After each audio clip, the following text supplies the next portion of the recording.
Greetings, travelers, Wiz Kids, and Word Players. It is Wednesday, which means it is the best show on Wednesday night. Wow, Wednesday. Once again, I am the Wow of Wow Wednesday. I am the Wizard of Wordplay, and I am joined by my little Franklin Richards himself, Jesker James. Goo goo gaga. Did you see Jean and Wanda fans are getting like roasted by people for saying that like that their characters could beat Franklin as a baby?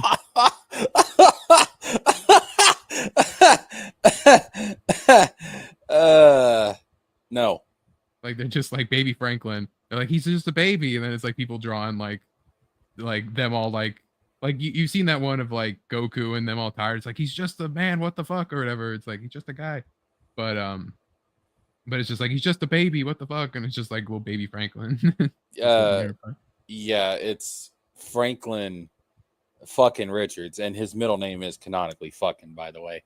Franklin fucking Richards, one of the most powerful entities in the entire MCU. No, Jean Grey and Wanda are not beating Franklin Richards. Yeah, and there's one of like we're all pulling up on Franklin, and it's like Wanda, Jean, and then it's the Beyonder and Legion, and it's like you had to call in Beyonder and Legion because you two aren't powerful enough. I swear, man, like who's saying this? Wanda fans and Jean fans on Twitter are nuts. Are these people that have read the comic books, or are they just MCU people? Yeah, they're a lot of them are comic fans, but I think a lot of them are like recent ones where they're like, because like Wanda's had her like stuff recently. Yeah, and mainly they are some MCU people though, and they talk about how like she could rewrite reality, and it's like they said like she erased mutants for like a day. Like Franklin like has rewritten all of reality and is like, like it's just crazy. Look, rewriting reality for a day. I mean, listen. If Franklin, if it's Franklin at full power, bro, he can do that before breakfast. Yeah, like that's nothing. That's nothing to this kid.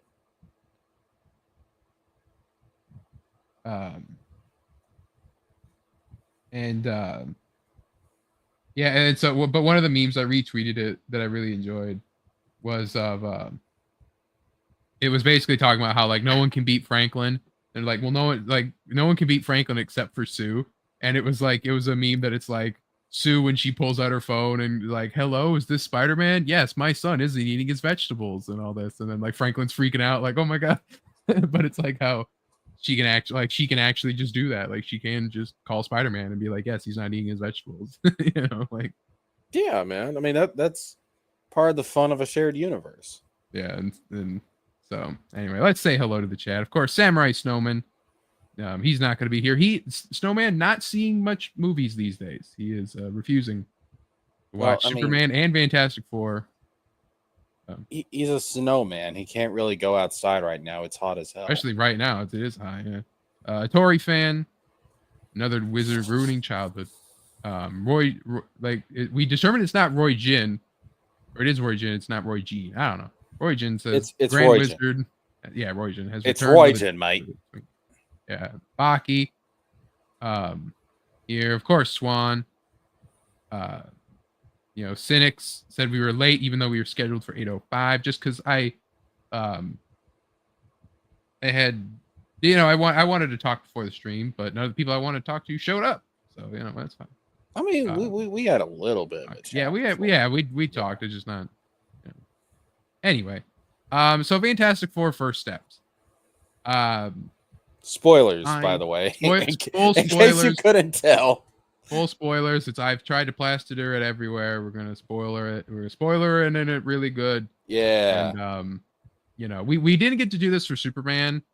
The day I was going to, I got called to do something else, and I was like, well, I'll cancel it, and then you did your stream, and I think you had Andrew for that one, right?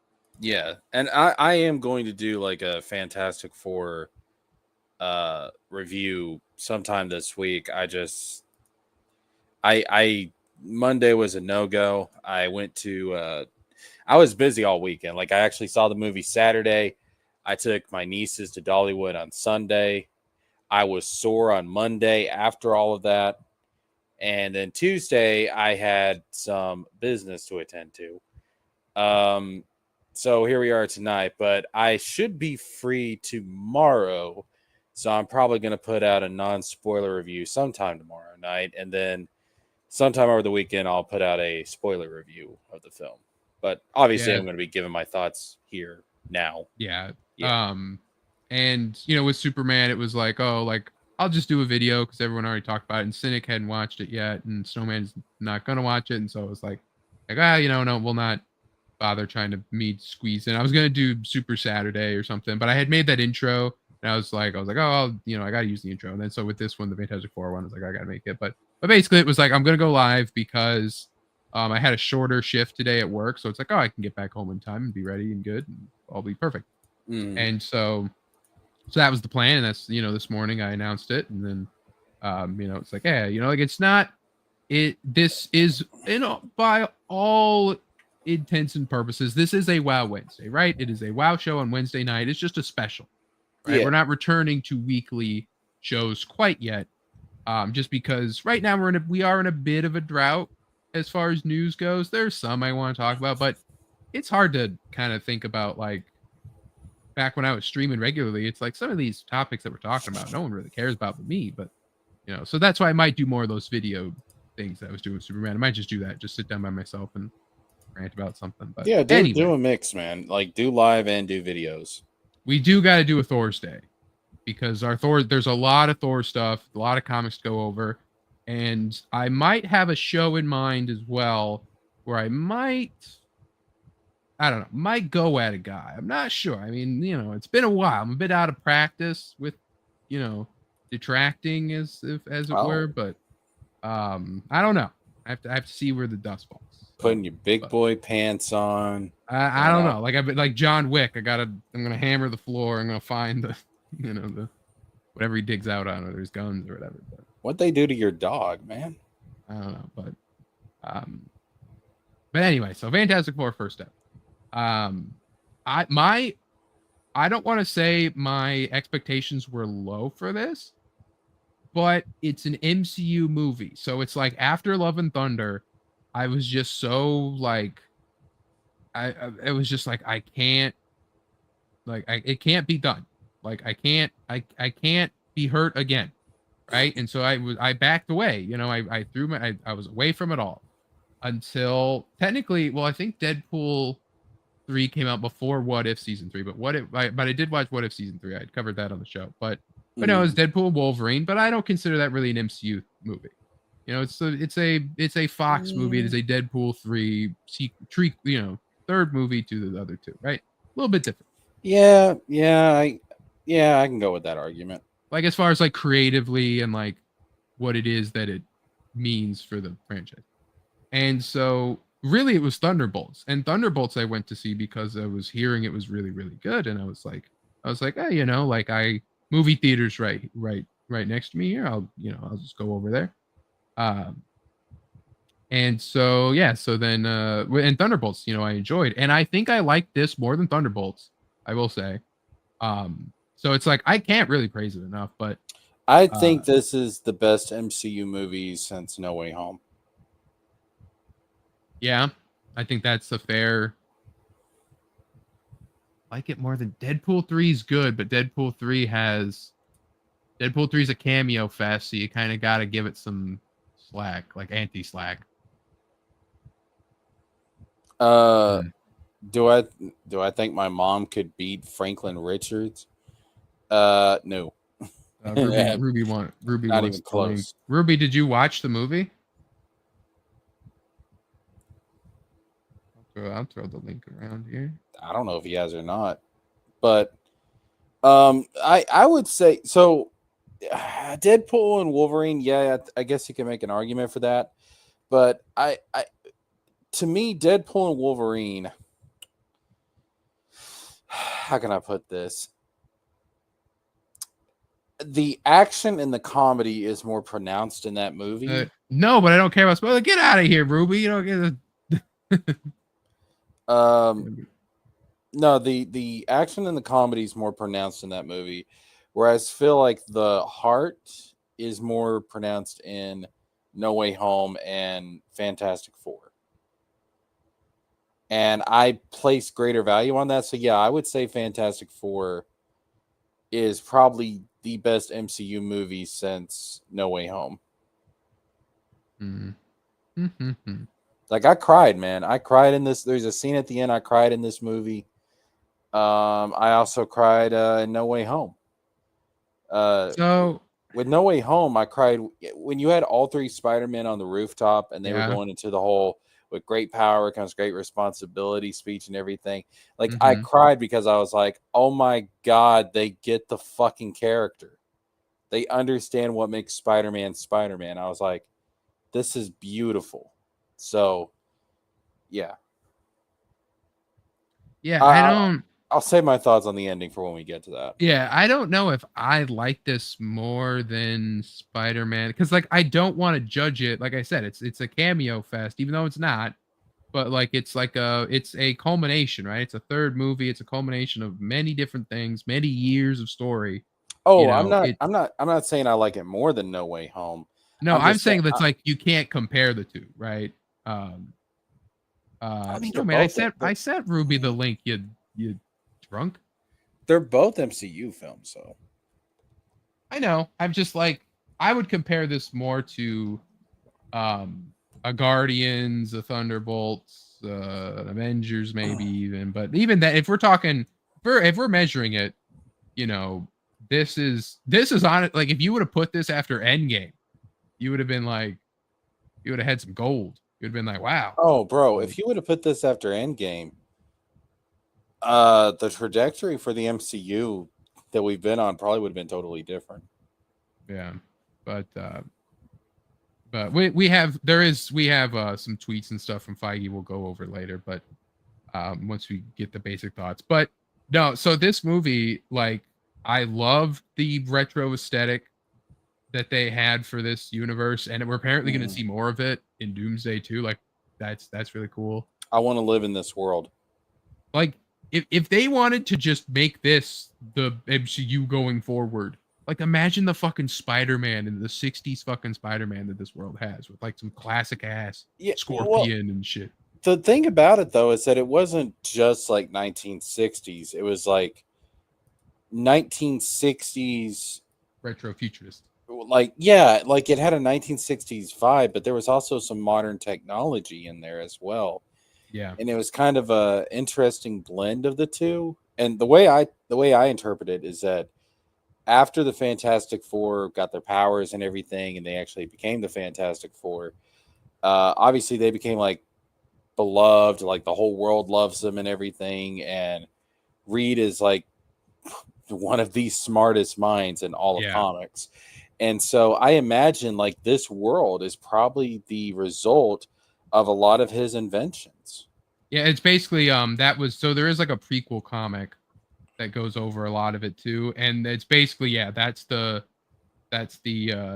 crux of it, is that Reed, even before they got their powers, he was the smartest mind. He was doing inventions and stuff. So like the idea of like the hover, there was like a hover grill or something that like it was like based on hover technology he invented. Like there was, and that was like you see when they show the moon, you see a Fantastic Four flag on it. Like NASA didn't go to the moon, the Fantastic Four did. You know, like this Earth is literally the world that Reed Richards built.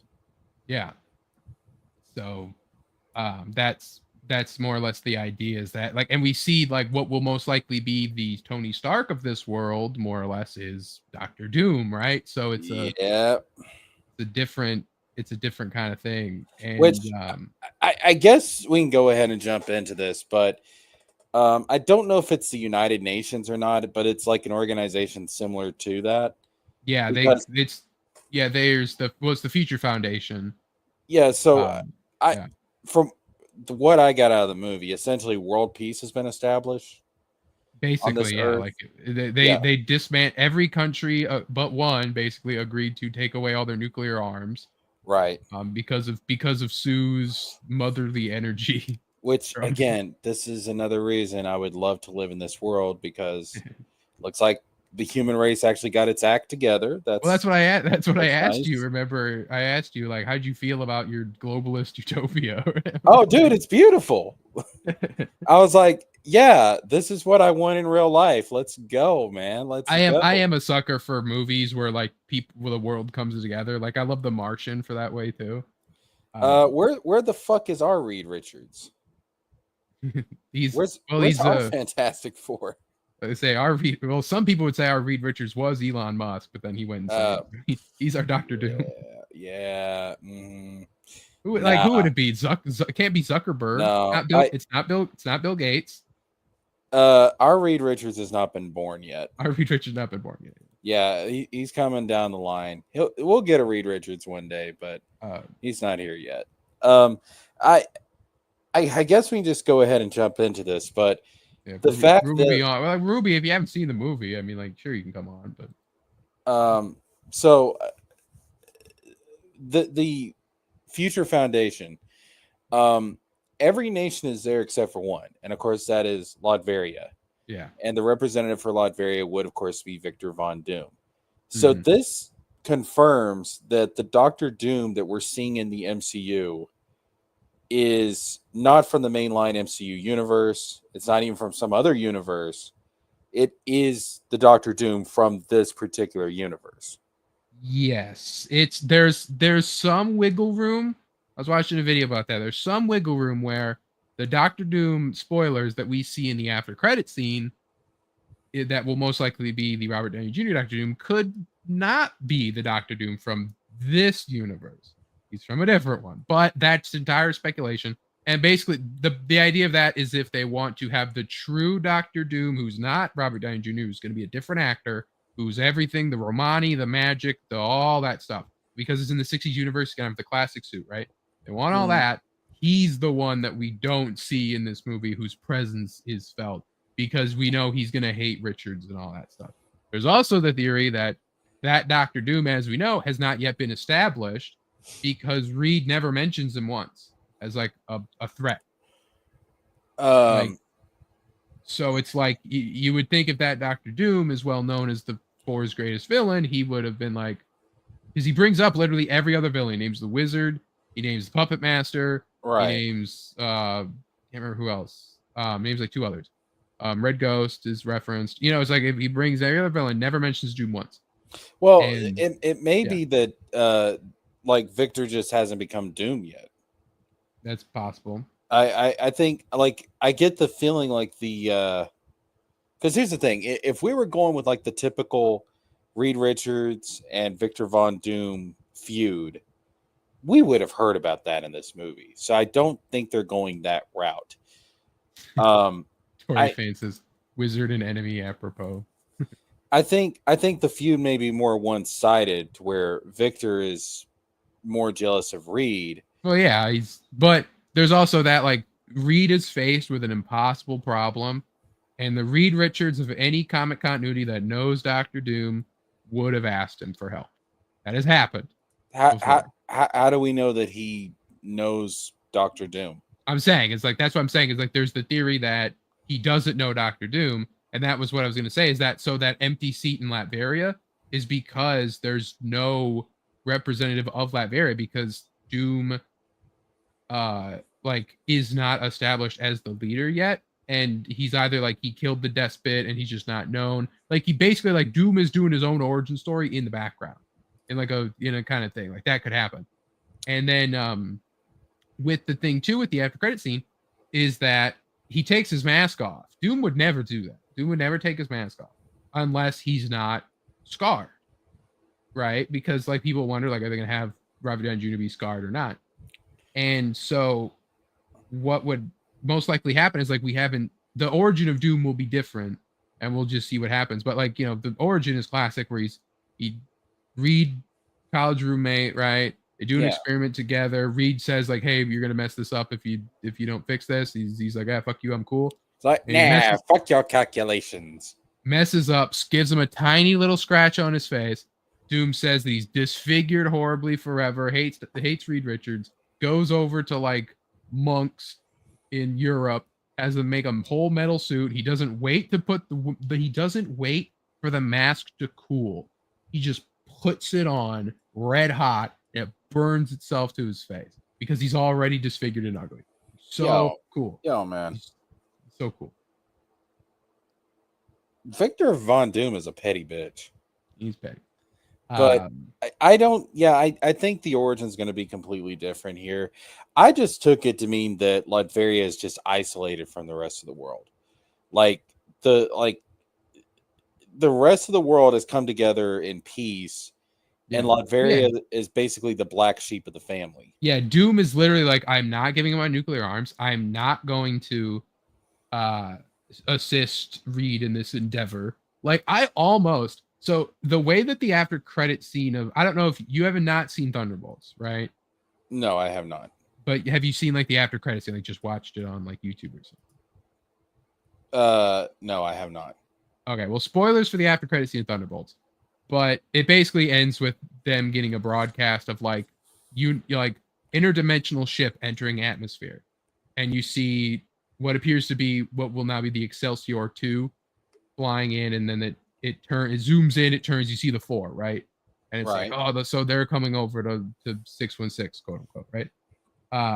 Right. I thought when I saw that, going in it, I'm like, Galactus is going to eat their planet. And I thought that for the longest time in this movie. I'm like, they are going to have to jump to a different universe because Galactus is going to eat their planet. And this movie is going to end with a loss.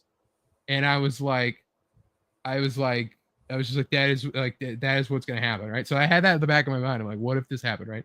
So the idea would be that Dr. Doom was going to also just survive it and travel to the other universe too, because he's like, I'm Dr. Doom. I had figured it out already, and I'm cool, and I'm better than you, Richards, or something. And well, see, I thought what was going to happen is that because like Reed's setting up like this transporter network across the globe. I thought that was actually going to succeed, and like their entire planet was going to be shifted over into the MCU. Yeah. So we would basically have 2 Earths in the MCU. And then once the 828 Earth, which is the Earth in this film, is over in the main MCU continuity, I thought, that it would lead to contact between the 2 Earths. So,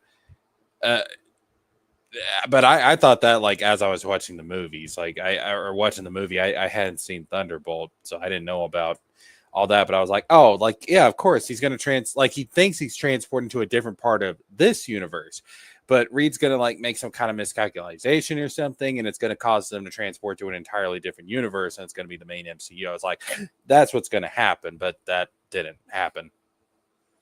Yeah. And yeah, so I was just like, I was watching this and I was like, oh, and then when they started building the beacon things, I was like this doesn't seem like a good plan. Like I'm just like, there's a lot of holes in this, Reed. Really? Like being like, we're gonna transport the whole Earth to just another part of the galaxy, like another part of the universe. Another part of the universe, right? Like we're gonna just do that, and somehow it's gonna be a place the planet can survive, a place where there's enough other planets around it to block asteroids. Because remember, Jupiter, the asteroid belt, and the sun absorb like all of the asteroids. Well, so it's what they do say in the movie, it's just one line, but they do say in the movie that Reed was able to pinpoint a place in the universe that had a Goldilocks zone similar to the one that Earth is already in. So like he did have a spot specifically. It's not like they were being transported at random. He did have a spot in the universe. He had coordinates to where the Earth was going to be going. Like Roy Jean says, the Patrick meme, let's just pick up the planet and push it somewhere else. Like it's literally what Reed decides on. Like not a Reed that's like we're gonna find, like they could have found the ultimate nullifier and done the original Jack Kirby thing where it's like, this will turn off your powers, Galactus. But no, and in the end, I like, and even the idea of like transporting Galactus somewhere else, was fine. But I also feel like Galactus, as he should be, like, I know it's like in some continuities he rides in the ship, but I feel like as later time has gone on, Galactus should be teleported somewhere else and then just show back up in a second, and he's like, "Yeah, I'm fucking Galactus, like Power Cosmic." Like, I mean, I was fine with it, man. Like the idea of like leaving him stranded without his ship, I was like, that's not a permanent solution. Yeah. Obviously he's going to make it back to the ship at some point, but it works to wrap up this story without taking. Without you can't removing kill him. Galactus as You can't. Yeah, you just move him somewhere else. You displace him. That's a perfectly fine way to beat someone who's like, you know, in because remember Galactus in the Fox verse, like died. Like, like, you know, yeah.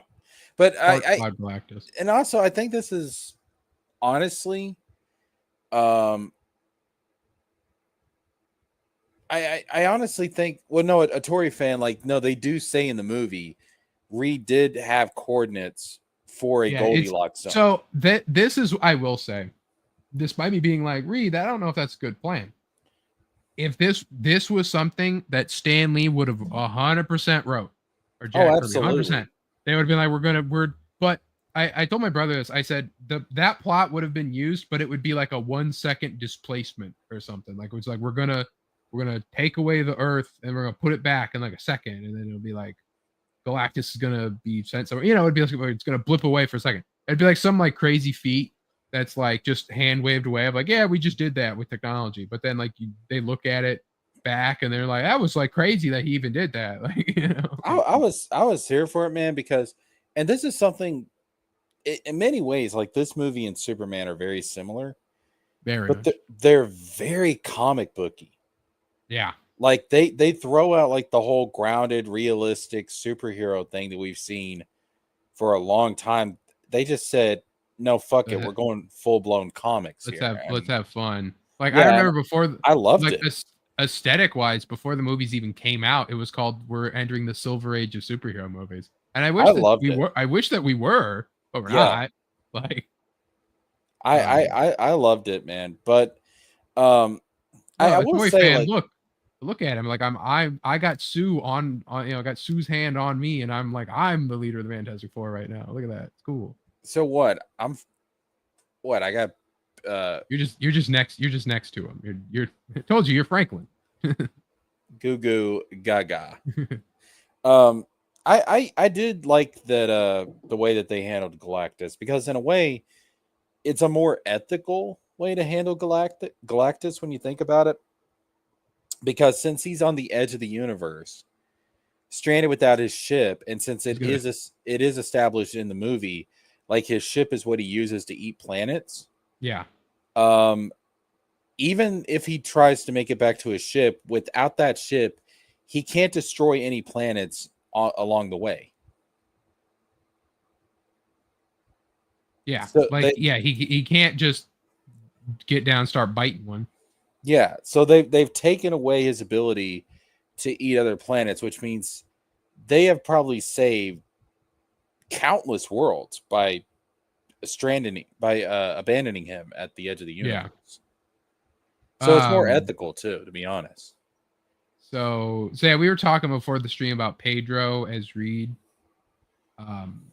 We basically agreed the marketing did him a great disservice. Oh, absolutely. Like, I remember, like, you can find it on the streams. I said, we need to see a Reed who's talking science jargon to me. That's what I need to know to sell me on Reed. Because you know, he's like sitting there like, oh, you know, like, I'm a husband, and he's like, we're all seeing there's like husband businessman in a suit Sunday dinner Reed, and then it's just like, and then it's like, well, show me him like explaining all the, and once he does, I can buy it, and I can, especially for the 60s kind of world that they're in, it fits really well for this kind of Reed. So I was surprised. Like, my expectations were the lowest for Pedro, and I was buying it. I'm like, this feels like Reed now. I can see it. When, like, the first chalkboard scene, I bought it immediately. Yeah, we should have seen that. I remember saying like we saw a clip in the trailer of him writing on chalkboard, and I said we need to have the scene of him stretching to write something. Yes. Right. We didn't see that in any of the trailers, to where people thought that he wasn't going to stretch. Remember that? Yep. Remember, like there was the rumor that they got rid of his stretchy powers altogether, and it was like, but because they didn't show it, and then like we would have just seen him, if they would have released that, like him doing the science and explaining the multiple Earths to the kids, and be like, who wants to blow something up? You know, like just that clip would have been like, oh, cool. You know, like that's Reed right there. You know. Yeah, I again, like that first chalkboard scene, I was convinced immediately. I was like, that's Reed Richards. That's fucking Reed Richards. Yeah. And Johnny, like, well, Sue and Johnny, I also think they nailed pretty well. They were able to make Johnny kind of flirtatious, but without like kind of like like the spirit of the character was still there in that sense, but it was upgraded to a more modern sensibility. And I thought it was written very well. And then Sue, I mean, bro, this, like, the fact that they actually celebrate motherhood, and that this is a very pro-life movie, pro-life as hell. I'm like, holy shit! Like, where's this Disney been? This movie would not have existed like 3 years ago. No. Even like when after Roe v. Wade was got, like they would never have done this movie. There would have been people like wanting to shoot that baby dead. Yes. Like, in this movie, like, bro, I can't believe it. Not since like Quiet Place have I seen a movie that was just like, yeah, by the way, like having the baby is good actually, and killing babies is wrong. Like, I can't believe it. Reproducing is good. Being a mother and father is good. Somehow our ancestors understood this for hundreds of thousands of years, but for some reason in the last few decades we fucking forgot this shit. Yeah. And I'm like, oh my God, they're actually celebrating like the most basic structure of human society, the fucking family. Like, and I'm just I don't want to meet the grifter, your nerdrotics, your you know, like your geeks and gamers, any of them, that your critical drinkers that are gonna try to say that like the globalist utopia comes together in order to not kill the baby. Like, yeah. Like, and they're granted, there is the point where they're like, give up the baby, right? But once like they give the speech of like we as a planet need to be together, this baby is a part of this, whatever. It's like, yeah, like Roger says, great speech. Like, Sue is the star of the movie. And Sue Storm is fantastic in this movie. Yeah. Oh like, my God. Like, I was like, dude, they're actually celebrating motherhood. It was like, and there's no caveat to it. It's just straight up, no, family is good. Motherhood is good. Having babies is good. And I'm just like, this is wonderful. I mean, I was just stunned. Just so it was a surprise, but a pleasant one. Yeah, a surprise to be sure, but a welcome one. Yeah, exactly, man. Oh my God, it was. I loved it, man. I absolutely loved it. And then Johnny, like they said, like he was a lover boy, not a playboy, right? That's how I would describe him. He was a romantic. Yeah, he's a romantic. Yeah. And when him being like all about like Phyla-Vell, right? The Silver Surfer, right?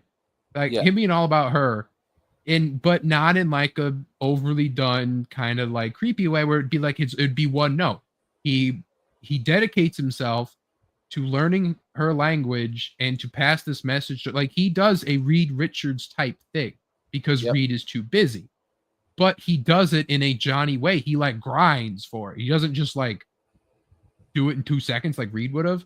Like, he sits there and he like he said, he makes a Rosetta Stone. He like sits there and he grinds to learn this language. Yeah. you know, and all so that he could flirt with the with the woman, you know. But yeah. And it was a great subplot, man. And it's like I really want female Silver Surfer and Johnny to meet back up someday and get together. I really yeah, or if there's if she's the counterpart in like, because so I think that they'll give us Norrin Rad. I don't think that we're gonna get her in main 616.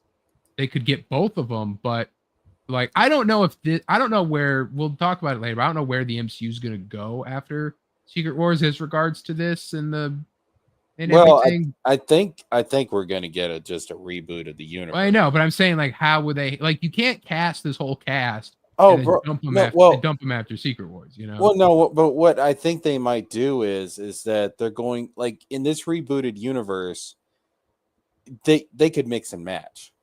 Yeah, I know. I mean, like they could keep the Fantastic Four cast for Fantastic Four, but recast Iron Man, recast Captain America. Like, that's what I'm saying though. So with Silver Surfer, you know, do you go with Norrin Rad? Because people do want Norrin Rad, and I feel like Norrin Rad deserves proper treatment. And you know, or do you keep the Phyla because you introduced her, you know? And so, you know, we'll just see where it goes with that. I wouldn't be surprised we never just ever see her again too. That's all possible. I think we'll see her, because that's the thing. Like I know a Tory, I think it was a Tory fanboy mentioned, or a Tory fan mentioned earlier. They have almost surely destroyed one of the most powerful beings in the universe. Nature abhors a vacuum. Galactus is not dead. No, he's just we moved him somewhere else. Yeah, he can sit in the vacuum of space. He's fine. He don't care. Yeah, like what they did with Galactus is not going to kill him. Yeah, he's gonna find somebody else like Terrax or like Fire Lord and be like, "You are my new herald." Boom, there you go. Now move me somewhere. Yeah, like he's not. Yeah, like he's not. Basically, essentially, what they did is they handicapped him. Yeah, I mean that's what they did. They didn't kill him. They didn't destroy him, because it's fucking Galactus. They stranded him. Yeah, he's stranded. Like, he'll come back, but it'll just take him a very long time. By the time it does, he's gonna have the ultimate nullifier. He's gonna have some type of something that it's like, see, boo boo. Because isn't Galactus's ship like parked in the Milky Way? Yeah, it's like next to the moon or something. Like it's like, yeah. Reed is, listen. That after credit scene takes place, what, 4 years after the 4 years? He's mining that thing. He's stealing. Oh hell yeah! He's got that bitch, and he is reverse engineering it. They got timeshares on that thing. Absolutely, there's a damn Starbucks up there. Absolutely, he has reverse engineered that motherfucker to high hell. It's ridiculous. All right, there ain't no way he's just gonna let that sit there and not take advantage of it. Yeah. So. I will say Thing suffered. So there was a lot cut from this movie. You can just watch, if you watch those trailers again, they're just straight up just like, hey, this stuff just not here. And I think Thing's scenes got a lot cut out of it. I didn't hate him. Wasn't bad. I would have wished to have more. I will say too, the voice, I didn't even notice a problem with it. With the trailers, with that garlic scene, I was like, I don't know. But when he was going, I'm like, oh, cool. I think Mike Wheeler says, "Welcome back, Wizard." Thank you, Mike Wheeler. I think the characterization of the Thing was on point. I think the look is on point. I also want to point out they got Johnny Storm's eyes fucking correct. Interesting. I didn't think of that. Yeah, it's better here than what it's ever been in any other Fantastic Four. The hair still looked weird, but in Doomsday, I think it'll be better. But like, because we were having this conversation in the DMs, and you know, like I was like, it doesn't feel like there was any scenes cut because the movie was so tightly woven. Yeah, like everything just seemed to connect together very well. And then I started thinking about it. Wait a minute, hold up. Reed has got like a lot to do in this movie. Sue has got a lot to do in this movie. Johnny has a lot to do in this movie. even though they got the characterization of the thing right, he doesn't have a lot to do in the film. And that's when I was like, I bet most of the shit cut from this movie was scenes having to do with the thing. So from what I saw, from what we know of, there was a lot of it was in the opening half hour of the movie. So it was a lot of like some filler stuff in the montage, which the montage is my favorite part of the movie. I love that part. All movies need that. All movies. If you're not going to tell an origin, have a montage like that. Superman needed a fucking montage. I don't give a shit. Like, yeah. Spider-Man can have a montage of him fighting street level criminals, and I love it. Like all movies, all superhero movies now, montage, comic references, all that stuff. But so there was a scene of Thing going on the dating game. That got cut. We would actually have seen the Red Ghost, who was going to be played by John Malkovich, and he was going to attack the monorail, or he was going to try to steal the spaceship. And we see him like Reed punch or get kicked by a monkey or whatever. But we would have seen like that whole plot. The interview guy would have set up the interview, and then they would have had to have run out, which is what happens at the end. But you see that in the trailer, and I used it in this trailer here in the intro. You see them like get their alerts on, they run out, and then so the guy doesn't get his interview, and then so that's why the end is supposed to be like a joke of he still didn't get his interview, right? And so that got cut. That was probably them running to the Red Ghost. Scenes with him and the like Yancey Street Jewish girl definitely got cut because entirely pointless to the movie. Entirely pointless. Yeah, I mean, yeah, that was one of the things. Like when I thought about it later, I was like, there's a scene between her and him like early in the movie, and then he's kind of watching her at one point, and she glances back, and then like they're in the synagogue, and you know, it's like they're trying to do a romance, but it feels like there's a couple of steps here that are missing. Yeah, and you can definitely, and so it's like someone had said like that the thing is best at walking down an alley and looking sad. Like that's because he does it like twice in the movie. Right. And there was supposed to be a scene with Thing and Sue talking about thing like the motherhood or something that got cut. Like a very like emotional scene with the two of them. Would have been nice. There's kind of a hint of that in the movie because when they sit down for dinner, he's the one to recognize. He's looking at her, and it's like, well, now wait a minute. You would think, okay, if anybody's going to like pick up on like Sue hiding something, wouldn't it be her brother? Yeah. Wouldn't it be Johnny? The fact that the Thing does it, like, there was probably some missing context there. Yeah. And then so apparently too, so if you remember the set photos that we got very early on was like Johnny on a beach. And it was like, when is Johnny supposed to be on a beach? So the rumor is that they pieced together is that Johnny was supposed to actually dream about, get a vision of, or go to Silver Surfer's homeworld. And so that's why Johnny is so keen on getting the space suits set up. Oh, so remember how he's just like, we got to go to space, man. We got to get these suits fixed. Right. And then it in the movie proper, it makes it seem like he's just like excited to go to space, and he's like, yeah, let's go to space. Space is cool. But then when you think about his subplot of like, I want to figure out these messages or whatever, it's in the original. There might have been a cut plot where he was like gonna go to her home world and actually see it or something. That makes sense. See, watching the film, I just assumed, okay, you know, like when they went to space the first time, they got their powers and stuff and everything. And, you know, maybe there's some concern with Reed and the Thing. And it's like, well, you know, yeah, they got their powers and it led to a lot of good stuff for them. But at the same time, like, the Thing really can't live a normal life like everybody else. And maybe Reed feels like some guilt over that. And there's like some trauma there. And so like, I thought, okay, maybe Johnny's trying to get them to go back in space as like a healing method, kind of like to get over their trauma. You know what I mean? No. Now I'm holding Reed. Oh no. What's good, everybody? How you guys are doing? What's up, my boy? What's going on? So heard you Ruby, guys- you did not go see Fantastic Four. Not yet, at least. No. Yeah, not yet. I would recommend it. I mean, like, it's real good. Mordred Kane is here. Yo, what's Look, up? I'm just happy that we're not talking about freaking Superman. I am tired of it. I don't care how good it is, okay?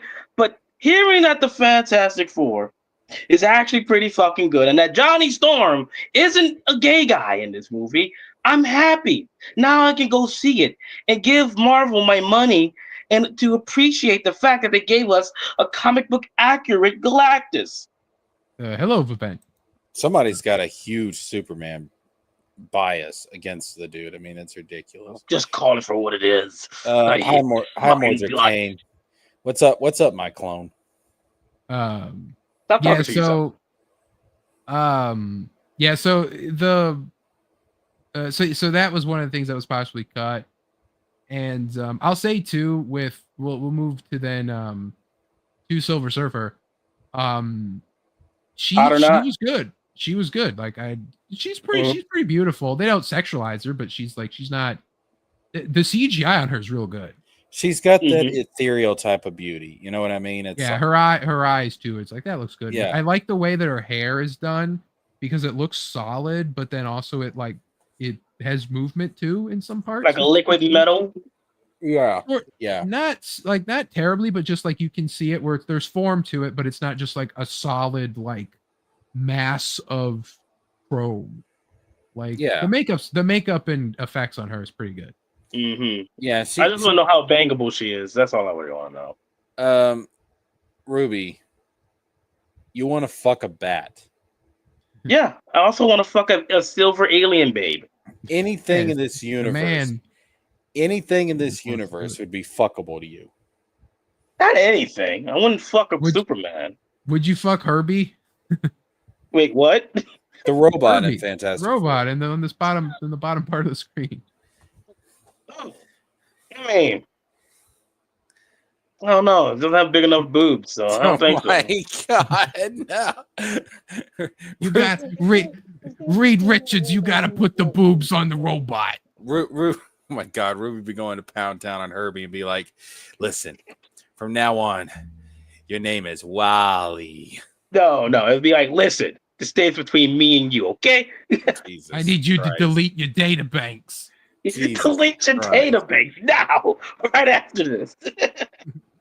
I tell you what, I die and I'm like, God, where's Ruby King? I thought he'd be up here. And God's like, he wanted to fuck a bat. He was never getting up here. I don't regret it. Don't be me in hell. I don't regret it. Anyway, and then Galactus was also good. I will say my one gripe with him, but it makes sense why. When he was Rojin says, why do I have my arms around Pedro? Look at, I should just leave the comment up and then we just that's fine. Anyway, he's got your arms around Pedro. When sexy man, you can't resist him, wizard. I understand that. So the Galactus, when he's in the city moving around, I felt like he moved a little fast. He didn't kind of lumber around as much. But if he has weight to him. Yeah, it was the actual actor moving around a fake city though. That's why. Old school tokusatsu. Yeah, there's a lot of they're behind the scenes of the movie has a lot of models. So they mentioned because they're making a sci-fi 60s thing, the ships are models that they're they're moving around and stuff. Yeah, that's pretty cool actually. That's very interesting. Go on. The Baxter building sets are all practical. Those are just rooms that they built. They didn't CGI them and stuff.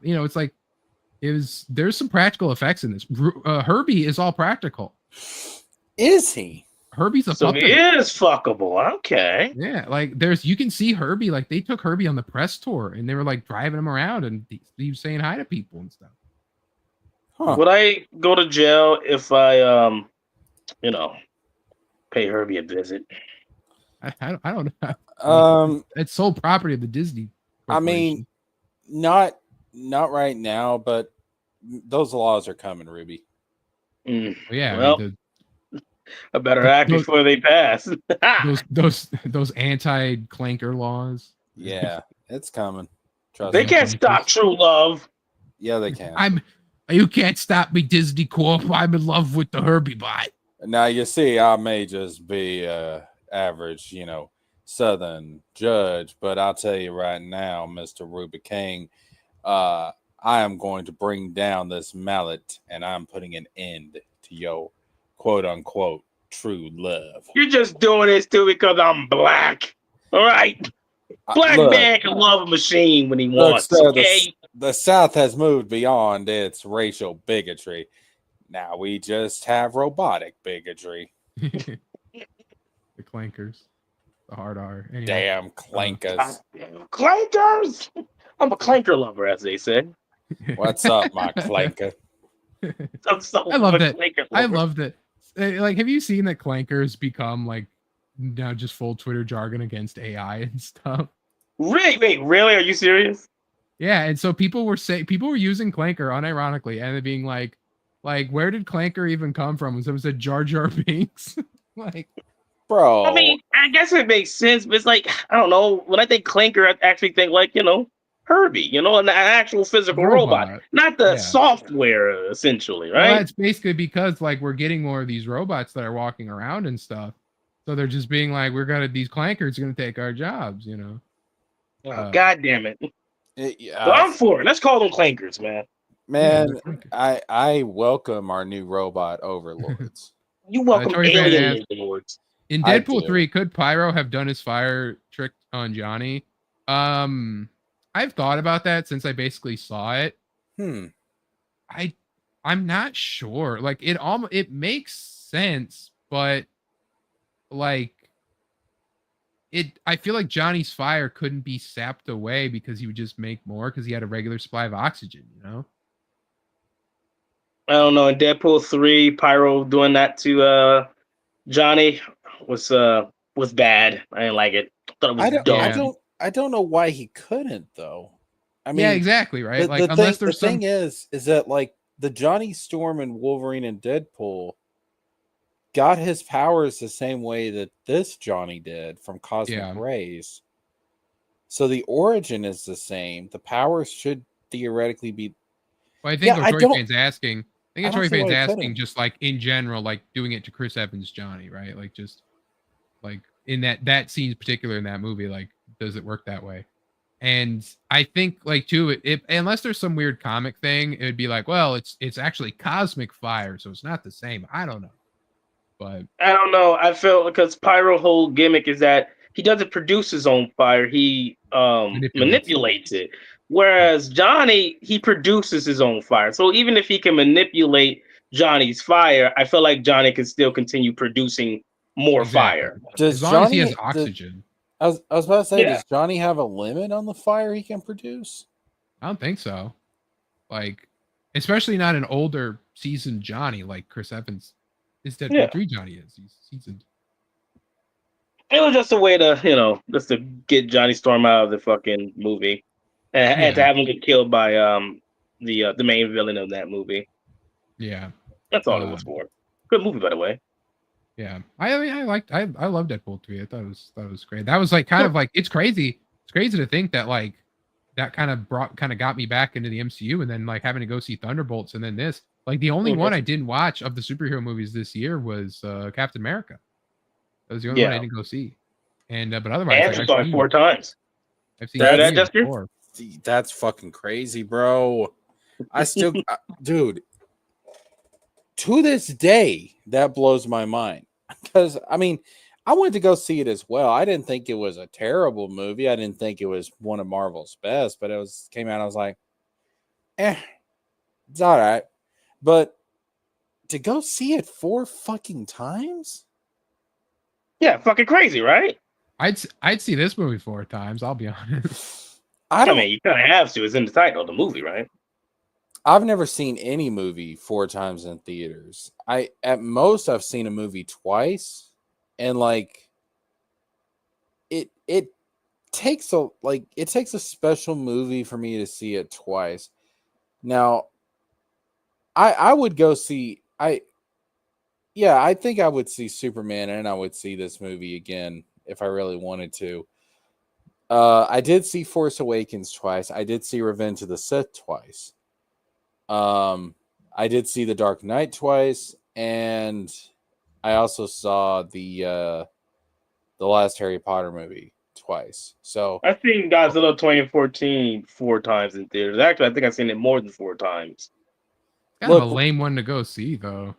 Roygen, Great. I love Harrison Ford, and Harrison Ford is the best part of Captain America 4. But I didn't need to see the film even twice. So here's my question: does the normal Silver Surfer, does he like make a cameo appearance or anything? No. Does he exist? No, there's no. You don't see Norrin Rad at all, even in the flashback where we get this Silver Surfer's origin, because I think they're going to introduce him later. So is her flashback the same as Norman Rad? Just her taking his place? It's exactly like don't hurt my planet Galactus, I'll be your herald. Okay, cool. Yes. And then, I figure it would be something like that. I mean, I honestly do think the theory, I go with the theory that she is the Silver Surfer of Universe 828. Norrin Rad is going to be the Silver Surfer of 616. Yeah, I think that's just what's going to happen. And then they click and fuck.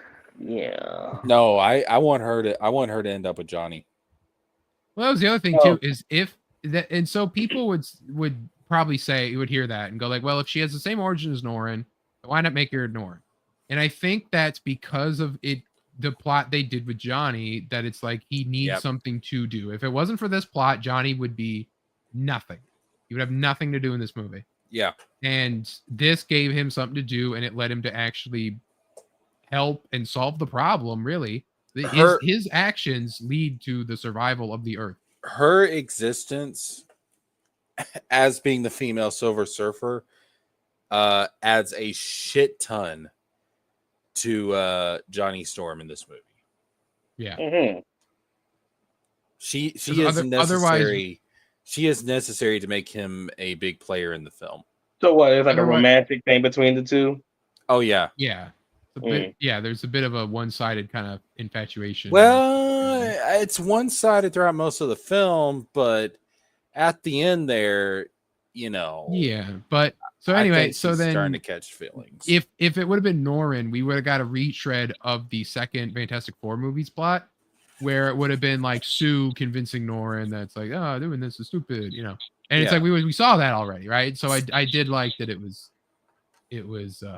Johnny and it was different, So it helped it stand out. And that's the thing, man. Like, I didn't really care for the female Silver Surfer in the comic books, but she's in like 2 issues. Yeah, I know. I still didn't care for her. Yeah. But I think she works in this movie. Like, I absolutely think that she works in this movie. I was like, yeah, I'm on board with this. I think I like Norrin Rad, like the plot they went with.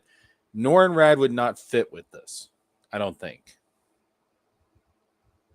No, he wouldn't have. He would have been like, he would have probably, like I said, convincing him to turn on Galactus would have been Sue's job, and you probably could have done it because it would have been just like, we're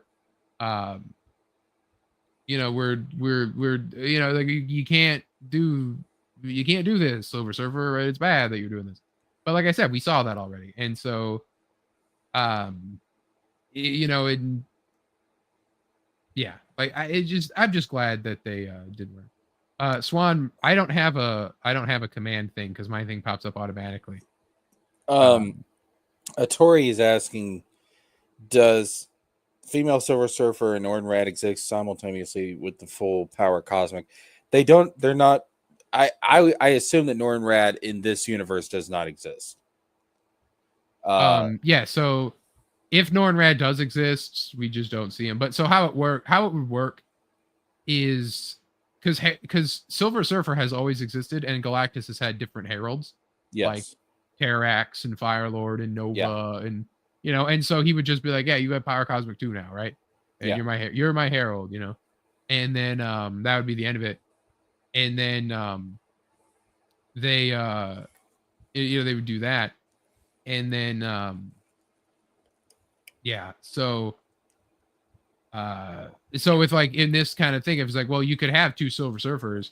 I don't know if I'd want them to do that, but they could if they wanted to be like, if the universe is mixed together, and then it's like, yeah, she's here and Norrin is here, then it's like cool. But now they could do this, Jessica. How about this? So you could have her give Norrin the powers, like she passes Silver Surfer on to him, skip over the whole Herald of Galactus thing, just let him just become a superhero, and then she is a normal person and she lives with Johnny, much like how your characters like your Crystal from the Inhumans or the one Skrull chick that Johnny dated, like you just have, it's like, yeah, she's just part of it now. Okay, well, see, now that kind of ties into what we were talking about a universe, about a multiversal reboot after Secret Wars. I think personally, Franklin Richards is the key to rebooting all this. Yeah. And I think going along that logic, I could see him depowering the female Silver Surfer to in like the rebooted universe to where his uncle can be with her and they can live happily ever after and stuff. So are there talks of a reboot? Yes. So I pulled it up right here. This is from Kevin Feige recently did an interview with Variety and everything where he says Kevin Feige says Avengers Secret Wars is planning to reset singular timelines and reboot the MCU.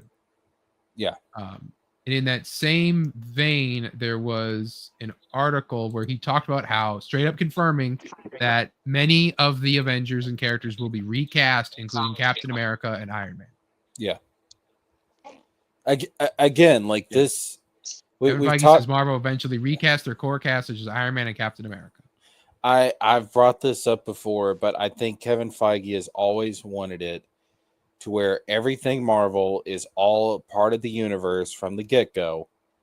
And now that they have access to Spider-Man, to the MCU, or the Fantastic Four, X-Men, they can reboot it and they can have all that shit right from the get-go. Interesting. I think that's the big plan here. And I think Franklin Richards is going to be the key to resetting all this. Because, again, people, I don't care about your fucking Jean Greys and your fucking Scarlet Witches, all right? They ain't fucking with this baby, man. This baby is an Listen, it's like Reed said in the movie. I'm going to let you tell me who you are. But if you're a superpowered cosmic space god, I'd really like to know. Yeah. Beyonder kills it. So Ruby, have you seen that going around on Twitter? No, I haven't really been paying much attention to anything that's Marvel related. So Jean Grey and Wanda fans have been getting cooked by people because they claim that their character can beat baby Franklin Richards, and everyone's pointing out that it can't happen. Nope. And they're getting so pissed. Nope. These are clearly normies in the comic book spare. So that baby will fuck them up. That baby will fuck them up. I don't know Franklin Richards due to power scaling and shit like that. Dude, yeah, so the versus community and power scaling communities are tearing them apart with fucking memes. Yo! These idiots, man. Like Franklin Richards, it's mind-boggling how powerful that kid is. Yeah. Listen, the fucking multiverse is his fucking plaything. Didn't he have like a little battle with fucking the Beyonder at some point? I'm pretty sure he does, but like Franklin, so like that was the thing they hint at about like he has those power cosmic within him. But Franklin in the comics in the future, he becomes the Galactus, right? He becomes the Devourer. And you know who his herald is? Galactus. I love it, dude. It's like, come to me, my Galactus. Galactus. It's like, he brings shit. him back from the dead. Yeah, it's like, oh shit, son. Like the fact that you have fucking Galactus as your fucking pet, it's like, holy shit. Like I saw a panel too, and they were talking about like the power of Franklin. That almost would have been a cooler ending to this movie and a better showcase of Franklin's power than what we got. So one of the things was like Galactus was like at the gates of the Baxter Building, right? And then Reed holds up the baby, and he's like, and then the baby is like, he Thanos snaps Galactus, and he's gone, and he's a baby. Oh damn! Like that's a bit too over. That's a bit too broken. They're gonna nerf him in the MCU. No, they do nerf him. They do nerf him in the MCU. Well, he's a baby. He doesn't have the mental capacity to do that yet. They nerf him for now. Yeah. So that's the other thing. So Secret Wars, right? Beyonder, right? Beyonder's not in this. Beyonder's not in this movie. Guarantee it. Doctor Doom is going to steal the powers of Franklin, not the Beyonder. They're going to simplify. Mm-hmm. I think and that's become God Doom. God Doom, yeah. That's how they're going to do God Doom. Instead of introducing Beyonder and doing all that, they're just going to simplify it. They're going to take babies. They're going to take the babies. He's going to have the baby in like a ball. He's sapping his powers or something. He's like, I got all the powers. Don't kill the baby. He's not going to kill him. He's just going to use him as a battery. Yeah, use him as a battery or something. They're going to reshape reality, and fucking Ben Grimm will become a fucking wall like it was in the comics. I think it was a wall or some shit. He's going to turn Giant Storm's going to become the sun. Yeah. Bro, he's going to be in love with him. Be his wife. Yeah. If they go after, if he goes after this fucking baby, bro, I'm going to be like, I don't care if he does look like Robert Downey Jr. I don't care if he does look like Iron Man. Kill him now. End him. Remember, he's 4 now, so he's baby's older. I don't care. He's an innocent man. And listen, I'll tell you right now. Let's just go ahead and get to it. The ending scene where you had Sue when Sue was died. Goodbye, Baki. And you had little Franklin reaching out to her. I was like, man, the tears are flowing at that point. I was like, fuck. Like I couldn't hold it back, man. I was like, that's a baby that just wants his mom. Like he may be like, well, he is like one of the most powerful entities in reality, but at the end of the day, he just wants his mama. And I'm like, damn, that's crazy, bro. Like this uber powerful God baby. And all he wants in that moment is mama. And I'm like, shit. That brought a tear to my eye. I was like, so does Franklin Richard do anything in this movie? Like, does he defeat the Galactus or some shit? So Sue actually defeats Galactus. Well, okay. So it's a combination. Like Sue. It's a team effort. Yeah. Sue pushes Galactus into the portal that like sends him across the universe. Johnny was going to be the one that like lands. He comes back out. Basically, he comes back out like I ain't done yet, and then Johnny's like, I'm going to self-sacrifice because like everyone like I almost thought they were going to do it. I was just like, because it's like Johnny Storm is notorious for being cut from the original cartoon and replaced with Herbie because of rights issues. People thought it was the kids lighting themselves on fire. It's a myth. That's what I was going to say. And then female Silver Surfer comes in there and like she sacrifices herself to get rid of Galactus. Yeah, but not even a sacrifice because she doesn't die. She just gets no. I mean, Galactus. Yeah, but she saves Johnny and does it herself. So Sue like overexerts her power, obviously, because she's pushing fucking Galactus. Yeah, and she dies because of it. And Franklin is like reaching out to his mom. You know, they're all surrounding her. She's dead. And so Reed takes Franklin and lays Franklin on top of Sue. And Franklin's able to resurrect her. Okay. Yeah. Yeah, he brings her back to life. Okay. All right. That's nice. Because the thing is like, so the reason Galactus because Galactus is originally going to consume Earth, and then he realizes, oh shit, Sue has this baby she's carrying who has the power cosmic within him. And he's like, this baby can take away my hunger. Like he can free. So he takes the baby so he can get his hunger away. Right. Yeah, if I eat the baby, my quest is over. Right. So like some fucking urinal shit. So basically, he's like, I will spare your planet if you give me that baby. And Sue's like, fuck that. Yeah. I'm not giving you my baby. And then like the world for a time like turns against the Fantastic Four because they're not willing to give up their baby to save the world. The world is going to die.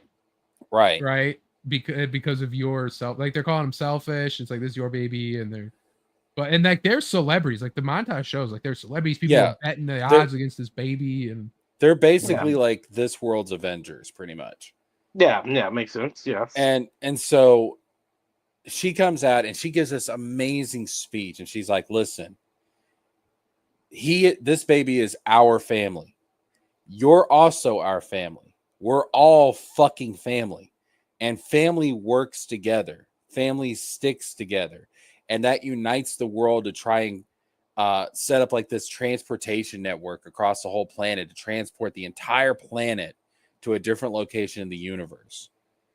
Mm-hmm. And so that's what we were talking about. Like there's a really strong pro-life message here. But yeah, like that's the whole plot. Like that's why Galactus is coming to Earth. He wants Franklin because he recognizes that Franklin is this uber powerful god entity. Okay. All right. That's pretty interesting. Yeah, okay. So where does Mole Man fall in this? The Mole Man is a villain that the Fantastic Four defeated already. That's in the prequel comic. But Sue's caring nature, she's like, well, we can work together. Your people, your Subtopian people can help us out. So then he's called upon to basically pull a lot of the people from like New York, because they're like, we're going to get Galactus to come to New York. We got to evacuate. So let's take everyone down below to get him away from the city while we're fighting Galactus. So then he's not like a villain. He's a past villain that his story's done, basically. Yeah. They enlist his help. Okay. So this was kind of like one of the deciding factors as to why I put this movie above Superman. My biggest issue with Superman is that you're dropped into this world where metahumans are already established. And I think Superman does a good enough job of explaining Superman's origin, but it doesn't do a good enough job of explaining the history of this world that we've been dropped into.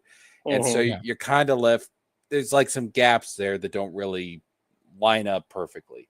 Whereas with this film, you're also dropped into the middle of things. Like at the beginning of this movie, the Fantastic Four has already got their powers and they've already been saving the world for 4 years up to this point. But this movie actually does a much better job of explaining the backstory of this universe and explaining the history of the Fantastic Four and how the world got to where it is, to where it's basically a fucking global utopia. Yeah. And that I'm just like, I can get more into this and into this world, and I can get more adjusted into this world than I could with Superman. And when I realized that, I'm like, you know what? I gave Superman an 8 out of 10. I'm gonna give Fantastic Four a 9 out of 10. This movie is a 9. I was just like, if they were gonna make a director's cut, which they're not, which is bullshit. If they were gonna make a director's cut, this movie would be a 10. But I feel like, this movie is just a solid ass 9. Yes. I'm just like, God damn, like this is just like, it's so good. Like, so wait, does Doctor Doom exist in the same universe, or is it like? Yeah, yes. So in this world, they've established world peace. Mm-hmm. You have this thing called the Future Foundation, and you have like all these countries are represented, and then it shows like the seat for Latveria, which is the country that Doom rules over. Yes, and it's empty, and it's empty. So Doom's not there. Doom's obviously not going along with this world peace stuff. And then in the mid-credits scene, which takes place 4 years after the events of the movie, so Franklin's like 4 years old now, Sue walks into the living room, and you don't see Robert Downey Jr. as Dr. Doom, but you see like the back shot of Dr. Doom. Yeah, you get like a green cloak, and then him holding hood. the mask in his hand, like he took his mask off, he's holding it in his hand. He's holding his mask in one hand. And Franklin's like touching his face. I loved you in Tropic Thunder. You know? Yeah. You didn't say that. There was an AI thing that was going, and I actually believed it was real for a second. There was an AI thing, extension of that clip where it had Doom talking. He was like, "It's all right. I'm a friend of your father's." And then he takes out the mask, and it's Robert Downey Jr. He says, "I'm Victor." Yeah. Y'all didn't see that? No, I didn't see that. That would have been too much, though. Yeah, it would. I thought it was real to begin with, and then I realized, oh, this is AI. Yeah. Yeah, it was I do want them. I hope that they eventually get Valeria too. And just because like the idea of that where it's like Sue's pregnancy was so terrible, she was gonna die. Reed could not figure out how to save it, but he knew that Victor would be able to do it out of just spite. He would save Sue, and he does. And then he's like, if I do this, I get to name the kid, and he does. And it's so cool. And then he like adopts basically Valeria as like his second daughter. And he Reed and Sue, when they need to get a babysitter, they take Valeria to Doom because out of spite, he's the best babysitter ever. And he's like, out of spite to just prove he's better than Reed. It's so good. Yo, a Tory fan said Franklin should have said, "You never go full Reed." Dude, can you imagine that? Like little Franklin, he's got a little baby voice. He's like, Doom takes off the mask and then he reaches up and touches his face and he just says in that baby voice, "Don't ever go full retard." The Tory fan said, "A first movie should not explain anything, but simply leave breadcrumbs if you want to continue the story." No. I think I said this in my Superman review. What we should have gotten is a scene, and it could have, I used the example like we could have had Lex Luthor explain this to us, to where it's like, oh, okay. So for thousands of years, you know, like metahumans have always been around, but for thousands of years, they were regarded as myths and legends, basically. You know, like they're like, this is what some of our myths are and our legends are based off of. Zack Snyder did. Yeah, go with that. And then like 300 years ago, because of like trade routes and colonization and stuff, the world was becoming more connected. And so the metahumans, like, what do you mean, you people? like the metahumans like started to become more known instead of like, you know, just as like this thing in the shadows. It became more known. And that's what it means when it says like, oh, 300 years ago, the world was introduced to metahumans and stuff. Like it became more known. And then by the 20th century, like they could no longer just remain in the shadows, and they started working with our governments, and they started donning these costumes, and they started fighting crime openly. And Watchmen, actually, Watchmen is literally like, that's the blueprint, right? Because you want to do that's like, that's you have opening credits, use them to establish stuff. That's the thing, man. Like, okay, it says 300 years ago the world became aware of metahumans. What was the event that caused the world to become aware of metahumans? Never explained. Just 300 years ago, this happened. You get the mural that has now been shown on Twitter, and even the mural just shows you the overall timeline. It doesn't give you the thing. So the mural inside of the Hall of Justice that shows like all the past metahumans that led up to this moment, and it's mainly just like Silver and Golden Age jobbers that like very few people know or care about, but a lot of them are like Fawcett comic characters and like old all-star characters, stuff like that, like Liberty Bell. That'll be too much. There'll be too many fucking checks don't happen, right? I just want to know, like, what was the event 300 years ago to where the world realized that these people exist? And then, like, when was when did these metahumans start to don costumes? When did they start working with governments and corporations? When did they start fighting crime openly? Like, there's a history here that is just left so vague and ambiguous that it's like, I need more to be convinced about your world. I like the Superman origin is fine. Like, we don't ever see Krypton or anything like that. But like the interview scene with Lois Lane, you get like a bunch of exposition about Clark's past. You see like some of the stuff in his room back on Ma and Pa Kent's farm. Like, there's things throughout the film where it's like, okay, like you can piece together Superman's origin. There isn't enough there to piece together the history of metahumans in this world. You feel me? Yeah. Mhm. That's the problem. That was the biggest issue I had with Superman. With this movie, with Fantastic Four, hold your hand. Fuck that. No, see how James Gunn should have done it is he should have started Superman 2 weeks earlier, and then that's still relevant. That's still up. I've been out of the game for a while. Is that joke still funny? This man really, this fucking idiot really started up his comic book 2 weeks earlier. From what? And then remember it goes like before or something like that, or it goes like from 2 weeks earlier from the shit I took this morning. Anyway. 2 weeks. But no, so yeah, weeks, this movie. I mean, what? This movie, like, it makes a point. The interviewer guy says, like, we all know the story. Astronauts go up in space, hit by cosmic rays, right? Mm-hmm.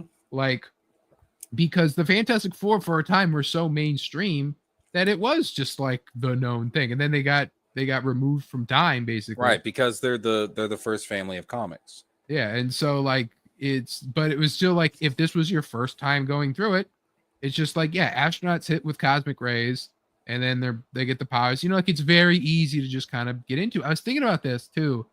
So I almost went to Superman with someone that didn't know anything about comic book stuff, and same with this one, but I didn't.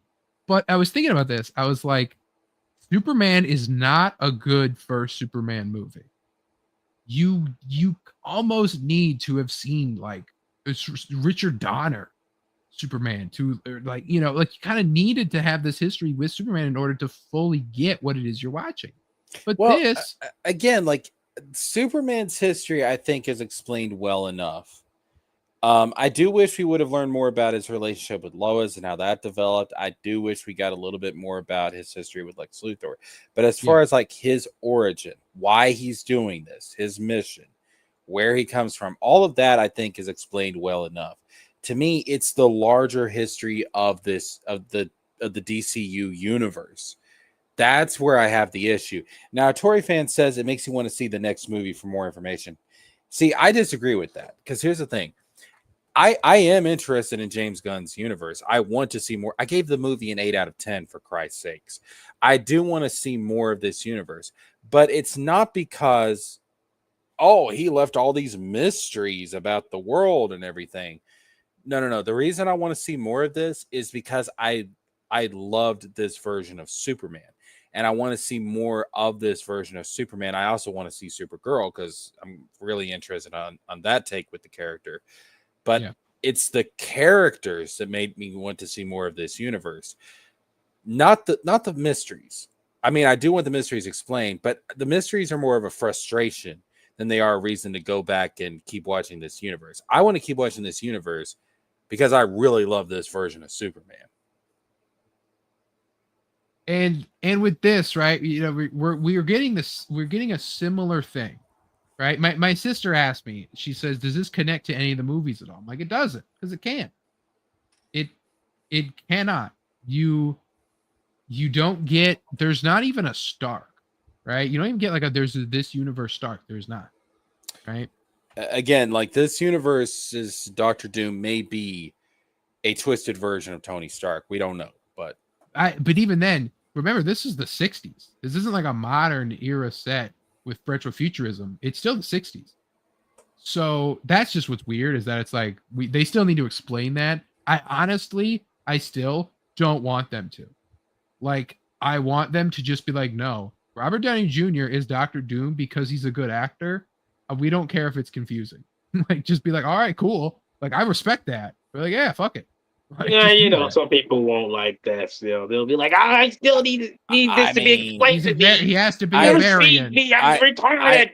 I could see them, honestly, the way I could see them going with this is that they explain, like, because Reed Richards didn't exist in the mainline Marvel universe, Tony Stark ended up being Iron Man.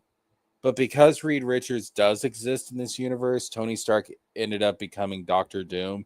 And so it's like the existence of Tony Stark is what determined whether, or the existence of Tony Stark, the existence of Reed Richards or the lack thereof is what determines whether Tony Stark becomes Iron Man or Doom. See, that's the thing, though. Is like I said, if you line it up on the timeline, it doesn't make sense. Fuck this the is timeline. This is the 60s. Look, man, he was born. 60s. He was born early in this universe. But like, okay? that's the thing. He can't be born early by Howard and Maria Stark. But yet he's born in Latveria. His mom, like Maria Stark's soul, is owned by Mephisto. That can't happen. He can't go to Latveria and his home country of Latveria and conquer it. So he just chooses to take over a European country. Like, it doesn't make sense. It can't work. Like, he can't Wizard. be an evil variant of Tony Stark. Wizard, in this you're assuming they're going to keep the backstory of Doom the same. They have to. I don't think they have to. I would love them to incorporate all that, but remember, we're headed into a reboot. Okay, they don't have to keep it the same. They can get through the shit that we're going through right now, and then they can bring in a more comic accurate version of Doom when they reboot everything. See, that's why I like the idea of the fact that the Doctor Doom in the after credit scene is not the Doctor Doom of this world. Like, I almost like that idea. Then who the fuck is running Latveria? They would either be like a different Doctor Doom or the Doctor Doom that hasn't been established yet. He hasn't taken over Latveria yet. Or like I said, like, because remember, the Doctor Doom, in my mind, right, with this perfect comic book Jack Kirby world that we're in with this Fantastic Four movie, right? Doctor Doom he's got the burned face, right? They ain't gonna burn up Downey's face, right? He's got the burned face. He hates fucking Reed Richards. You know, he's got the half magic, the Romani, the Mephisto has his mother's soul, all that stuff. He went back to Latveria and took it over. We're gonna have a different Doctor Doom. Downey Doom is a different Doom. Why? What purpose does that serve? Because Downey Doom is gonna die. He's gonna lose. He's gonna get defeated. But original Doom, original Romani comic accurate paid like 1960s Doom is gonna be the one to come over. He's gonna come over. But why would they introduce him now instead of just introducing him after the reboot? Why did they have a Johnny Storm, right? Why did they have we've had a Reed Richards and a Johnny Storm in the MCU before this movie, right? Because yes. So like, and then we get a different Reed and a different Johnny. So it's like, we can have a different Doom. And then it's like, kind of like because remember, what villain were they setting up multiple versions of? Kang. So that's why they're kind of, I think they're going to retread that ground and we're going to get a true Doom. And because they're not going to leave Doom as Robert Downey Jr. Even though they said they could, they're not going to do it. We're going to have our cake and eat it too. We're going to have the evil version of Tony Stark that went insane. He became Doctor Doom. And then we're going to have true Doom, who's going to be like, I'm the real Doom. That Doom's he's a coward Doom, you know? That's lame. I don't think so. That's the best way to do it. Because Downey Doom is supposed to be the new Thanos. If you downplay Downey Doom like that, that's lame. Like, that really takes... I have to agree with Jessica on that. That takes away a lot of the gravitas of this Doom. Yeah. To be like, oh, he wasn't the real Doom. I'm the real Doom. And it'd be like Iron Man 3 all over again with the Mandarin. Yeah, it's like, what the fuck? Like, that's lame. No, man. I think what you do is you have this universe's Doom be the Downey Doom, somehow, some way. I don't really care how the fuck they do it. So just find some way to do it. And then you have this Doom defeated, and then like when Franklin resets the universe, like before this Doom's defeated, he does something to ensure like another version of himself is going to exist just to spite Reed Richards in the new universe. And that's where we get more comic accurate Doom. So like that's I think makes more sense instead of having like these two Dooms and like one's a fake Doom and one's the real Doom. And it's just like, motherfucker, I'm not doing the fucking Mandarin shit again. Like Ruby said, that's lame. That's lame. I don't know, but and I don't know. I don't know. I'm gonna say that'd be kind of like, because I kind of like the idea of just like just set, like I kind of want a fake out, but I want the fake out to happen like early in the movie, or like then there's no point in having Robert Downey Doom at all. Or you don't even have to bring in the new Doom right away, right? Like kick him way down the line. And then he shows up and then it's revealed like I actually survived the great reset by Franklin Richards because I put myself in my dimensional bubble. Right? That I invented. That's Wizard, so great, and I'm Dr. Doom. Wizard, you're going too comic booky for a film. We just watched comic book. You were just saying how comic booky this movie was. Yeah, but there is a limit, man. Like there is like you're going into like Thanos trying to get the attention of death levels of like that there for a movie universe, there is a point to where it's a bit too much. Like some of the things that work in comics will not work in films ever. And that's just the nature of the medium, man. You're going way too comic booky on this. I still say that the Downey Doom is a fake Doom, and we're gonna get a true 60s Doom from this world. It's a true Doom. The true Doom theory. I'm gonna hold it now. True Doom. Jesus Christ. The true Doom man. theory. The true Doom. That's a little much, bro. And I think it would just take away from Robert Downey Doom because it's like, well, then who's the real fucking threat here? Like, exactly. It's true Doom. Like, but that's not what people are going to be pissed if that happens. You realize that, right? Like, I just want to see Doom just be a badass like he is in the comics and just. I think because Downey Doom is going to be God Emperor Doom, right, or whatever he's called, God King Doom, whatever he's called.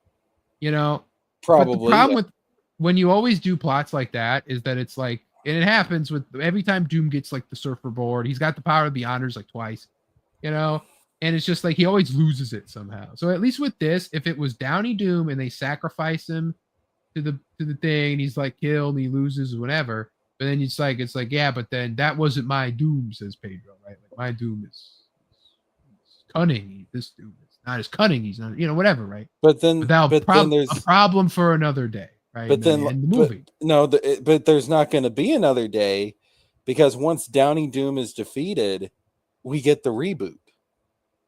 But like you said, though, what are they gonna? What are we bringing over? What are we keeping? Are they just gonna have to like does no one remember? Does everyone remember? Like when I say we're gonna get a reboot, I'm saying they're gonna pick and choose which actors and actresses to bring over. I'm talking character-wise. Which ones to recast. But no, I don't think anybody's gonna remember. Okay, so I'm thinking Crisis on Infinite Earths is what I don't think anybody's gonna remember. I think the slate is wiped clean. There might be a handful of characters that remember, but they're not going to be I think they'll keep this Fantastic Four in the new universe, but this Reed and this Johnny and this Sue and this Ben is not going to remember what came before. It'll be the same people, but they're not going to remember their prior history. And then I think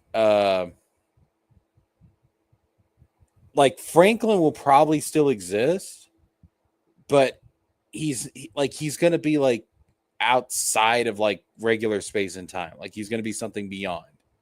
You know what I mean? Like he'll remember.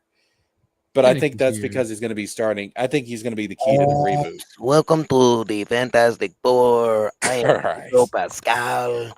I am going to be real timid for 2 hours and 5 minutes. Hey, you said you liked him in this. I did not say that. I said, and I quote, Pedro was passable. The Fantastic Cuatro. The Fantastic Cuatro was pretty good. I kept my Bambino. It was, just a whole bunch of things that happened for 2 hours. It was fantastic. Fantastical. What's up, boys? What's going on? What are y'all doing tonight? Did you cry when the baby brought back his mama? Jessica, you're alone in that, bro. I was listening to y'all a second ago, and y'all were talking about how this was such a red pill movie. I was really hoping that the baby would get taken out. You're fucking evil, you know. Kill the baby. Kill the baby. We ain't killing the baby. Kill the baby. Well, you couldn't even if you wanted to. That baby. No, remember, as a Republican, Cynic only cares about the baby when it's in the womb, and once it's out, once it's out, I don't care. After that, hey, that baby can fend for itself. You know. I mean, that's why I said kill the baby, not abort the baby. You see what I'm saying? Survival of the fittest. I like that. Yes. I mean, technically he could because he's cosmic space god baby. Oh, but we forgot to talk about. It's been praised. The chase scene in this. The space stuff in general, but the chase of Surfer with the rocket and the black hole and all that was good shit, bro. That was so good. I listen, in the birth scene in space, I was like, this may be the greatest birth. Where are scene. y'all at in this review? Y'all been going for damn near 2 we hours. went through the whole thing. Now y'all are like y'all missed stuff, bro. I forgot about that. Yeah. Look, so I'll be honest. The Invisible Woman gives birth to a baby in space. Bro, that may be the best birth scene in cinematic history. No lie. They're gonna throw his quinceañera in space too, so don't you worry about it, Ruby.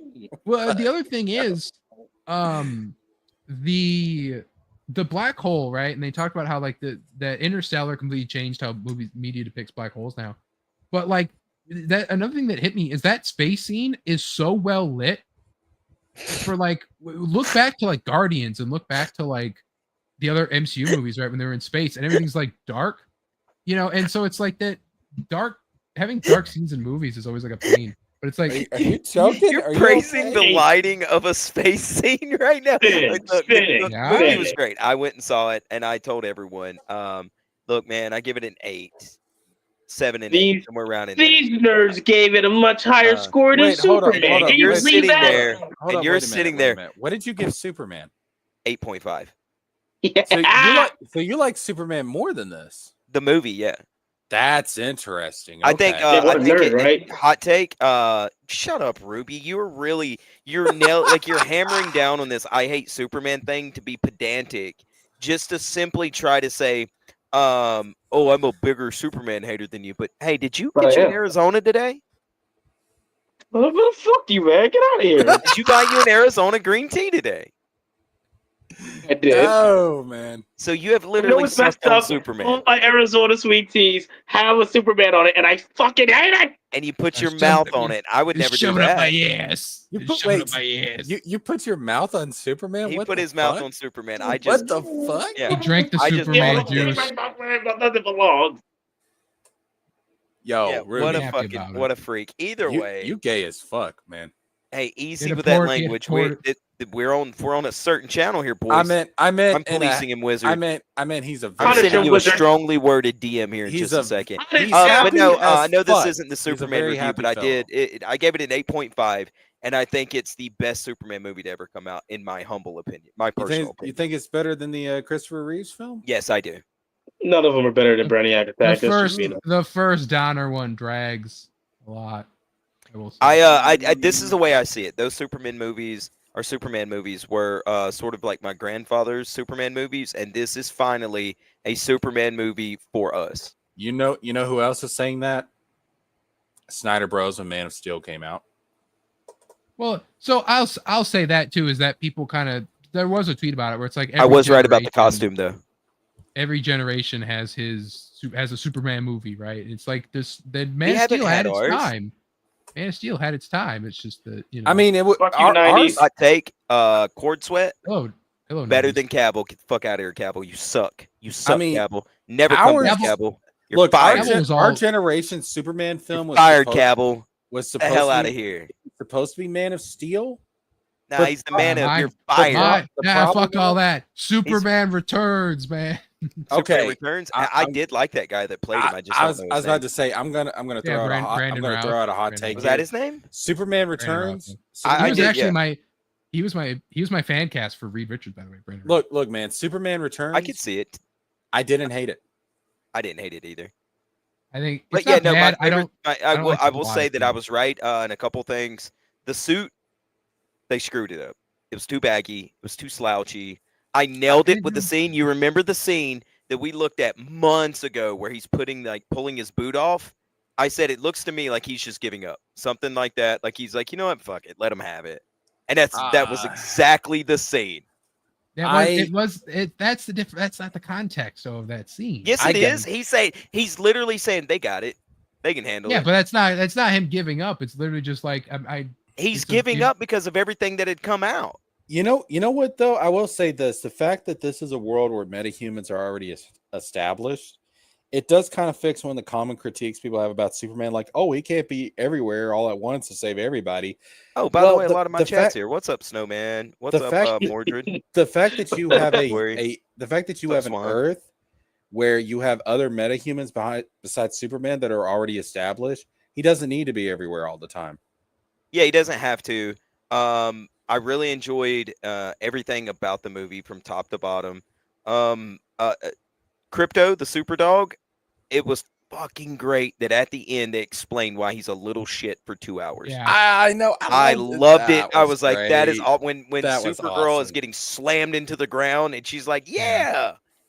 Yeah, Like, that, it 'cause was there are that- the dog owners that do that, you know. That are just Yeah. bad dog parents, and it was Yeah. great. Yeah, so I think it was a I great will- movie, top to my- bottom. I will Fantastic say Four, my take on that though still is that should have been the after credit scene. Yeah, I Supergirl's agree. Appearance. No, man, I wasn't mad with the after credit scenes. The Fantastic Four after credit scene pissed me off. What, the Doctor Doom one? No, the very end credit scene. Oh, That yeah. was well, pointless. That was stupid. Why did you make me wait? It didn't piss me Remind off, me. but- I literally can't remember. It's just a cartoon. Yeah.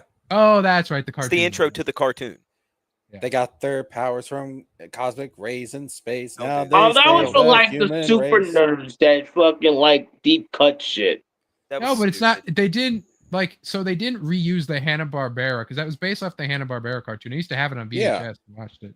Based off of that, but they didn't like reuse it or like remake it or anything. They just made a whole new thing. Yeah. Oh, so it's Pedro Pascal, fucking Reed Richards running around. Yeah, in it's this Pedro cartoon. Pascal, Reed Richards, and they all are wearing the Yeah, because they costumes, couldn't and reuse the Hanna-Barbera one because in the original, Mr. Fantastic is not a Mexican. Well, and also Johnny not there. 'Cause So- the What rights a issue, bunch of it- racists. I did, but Introduced no, Kirby. Fantastic Four was a great flick. I gave it, like I said, a 7 to an 8, somewhere in there. I haven't really nailed it down. I'd like to go back and catch it at a matinee or something and just watch it Now, see, undistracted. That's interesting because I gave Superman an 8, and I'm giving Fantastic Four a 9. I'm giving Fantastic Four a 10 out of 10. And You haven't Superman seen the a- fucking Y'all are movie. you're an idiot. No, there's no way it's a 9. I'm not gonna let you give it a 9. A It's- 9? It's damn near perfect. You're I fucking honestly- insane. I Wizard. honestly really enjoy it. Yeah, I it's didn't bet- say I didn't it's enjoy it, but better there's no than way it's a Superman. 9. That's what I'm saying. I'm saying just more just like I can't because I've talked about my flaws. I have way less flaws with this than I did Superman. Yeah, The Um, flaws that I have, but while they're not like movie ruining, they do bring it down a couple points, man. I'm sorry, but like the thing really annoyed me with the way he looks so tiny in so many scenes, and I'm like, what are y'all doing? Yeah, Yeah, they made him Hulk big, huh? So I've gone back and forth with that because I've heard both. Because I was the first one too to be like, He's supposed to be the size of the original Hulk, but what I'm saying is they made him look like a stubby guy walking around. Yeah. It just the way they designed him. It's not that like he wasn't a big dude. They just made him look stumpy, and I'm like, it was a little jarring at time to time. Like his, and I didn't like. His arms and legs need to be a little bit longer. The legs needed to be a dash longer, I think. And I didn't like Pedro Pascal being so timid the entire time. I was just gonna say Mexican. Well, also Mexican. I'm not gonna lie. I deducted an entire point for him being Mexican. Sorry. Got anything to say about that, Wizard? No, I'm thinking about the timid read thing. I'm thinking about that. What the fuck is a Tory? A Tory fan says some male garter snakes will fake a female smell to get warm. To get warm from males trying to bang. Oh yeah, they're like garter snakes will pretend to be a little loose. Yeah. They pull in the science world what the science world calls a jesker. 90s Router says, why does Jamie I'm gonna fucking kill you, Superman right now? Kill the scientist, not cynic. I'm not even here. Yeah. But no man, like Fantastic Four is a fantastic movie. Pun intended, all the way. Fantastico. But it's just Fantastico Cuatro. I think it's setting up for another great movie. It's weird, man, that we've gotten 3 great superhero movies in a row. Well, 4 if you count Thunderbolts. Well, I haven't seen Thunderbolts. You got Deadpool, Wolverine. You got Thunderbolts. You got Fantastic Four. Remember, Captain America came out in between that, so he can't. And it was so great that Andrew Rowland went to go see that fucker 4 times. I wonder how many times he went and saw Superman Fantastic Four. I mean, listen, I've never seen a movie 4 times, but if he was going to go see Captain America 4 fucking times, he has no excuse but to go see. He owes this one like 10. Yeah, I mean, he should go see Superman and he should go see Fantastic Four. Man, Superman to me was almost a perfect Superman movie. No, okay, I'm not gonna lie. Okay, let me ask you this then. A couple of questions. Number one, do you feel that the history of James Gunn's universe was not fleshed out enough to really be as engaging as it should have been? No. Why? Why do I care? They explained everything. Okay, so when did metahumans start donning costumes? I mean, never explained. What does it matter? Because I want to fucking know. You're being because you're being ridiculous though. No, all right. So okay, all right. This Superman movie that I didn't watch, Jesker. Stop. Building a sandbox. You're being ridiculous right now.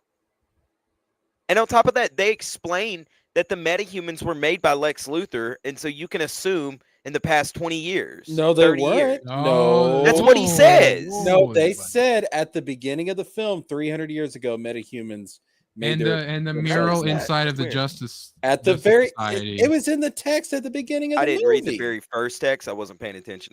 Get the fuck out of here. I was in a major DM. Yeah, I remember that you were messaging. That's what I told her. It's like, watch the movie. What are you doing? Yeah. It's literally 300. They say it was 300 years ago. Okay, so you now know. But I don't. What are you bitching about? But when did they put on costumes though? What does it matter? Oh, all right, hold on. No, stop it. The Justice Gang is the first metahuman group.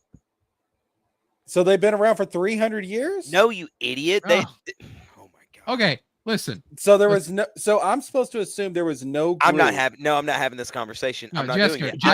I will leave the stream. I'm bowing out. Guys, hold on. Jesker, did you watch Creature Commandos? No. You're not getting the whole DCU, kid. Yeah, I don't consider that to be the real start of this. It's it is movie. But like I'm not doing this fucking. There's answers in that. You don't ask questions when you're skipping homework. No. Wait, Wizard. If we're gonna criticize Disney and Marvel for putting their fucking information in fucking Disney Plus shows, we're gonna have to do the same with DC. Oh God, nobody cares. But you're asking a superfluous question of nothing. When did they put costumes on? Like, no, I'm asking. The point I'm getting to is, how did the world that we see in Superman become what it is? Oh, nobody cares. They explain it in Fantastic Four. Oh my god. The way the world is explained in Fantastic Four. And see, well, the thing is, Jessica, Superman. I agree with you, right? I said I love the montage of Fantastic Four. I wish Superman had it. And I thought if you go back and watch, I'm glad we didn't get a fucking montage. I'm glad we got a few texts and we jumped right into the story. So I said that I thought a lot of what Superman was going to be was more like not like what's it called? Fucking what's it like an anthology, right? But then like I'm glad we didn't get that, but I thought that like a lot of like the kaiju fight, I would have thought would have been more like, you know, montage or whatever. But we didn't get that, and it's fine. I'm glad we didn't have any montages. I'm glad they just gave us a Superman movie instead of all kinds of like exposition. We know Superman.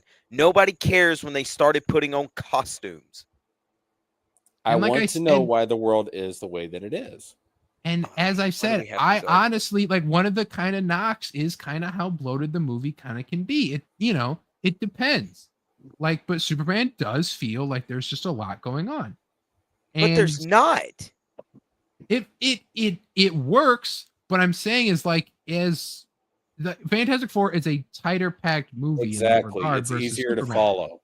It's much easier to follow than Superman. Yeah, because you're just following what should have been an abortion. Cynic, I think. Let me ask you: like, do you like to know everything about a story you're reading? No, like the lore, the backstory, the history? No, I don't. No, okay, I don't. see, off the rip. Hold on, off the rip. No, if they're building a universe, no. Okay, see, no, you want to go in chronological order mainly. It's like even when you're digesting a universe, it's like if they're building a universe, if it's a one and done, sure.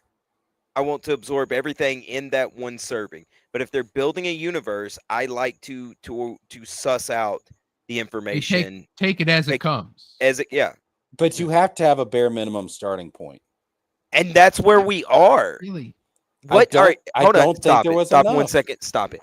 What does knowing when they put costumes on take away from the movie? Because you're focusing on that one. All right, what's your favorite superhero movie? My favorite's Fantastic Four, the first text. Fuck. That is a tough question. Incredible Hulk. That's it. What's your favorite? What's your most? Name a beloved. Just name it doesn't have to absolutely be your favorite. Just name your favorite. Like you get what I mean? A superhero movie. Name anything. Name a movie.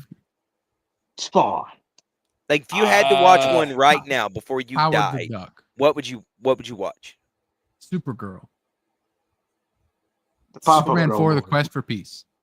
It would probably be what a Spider-Man 2. I just realized what he's all right. When did all the other heroes start putting on costumes then?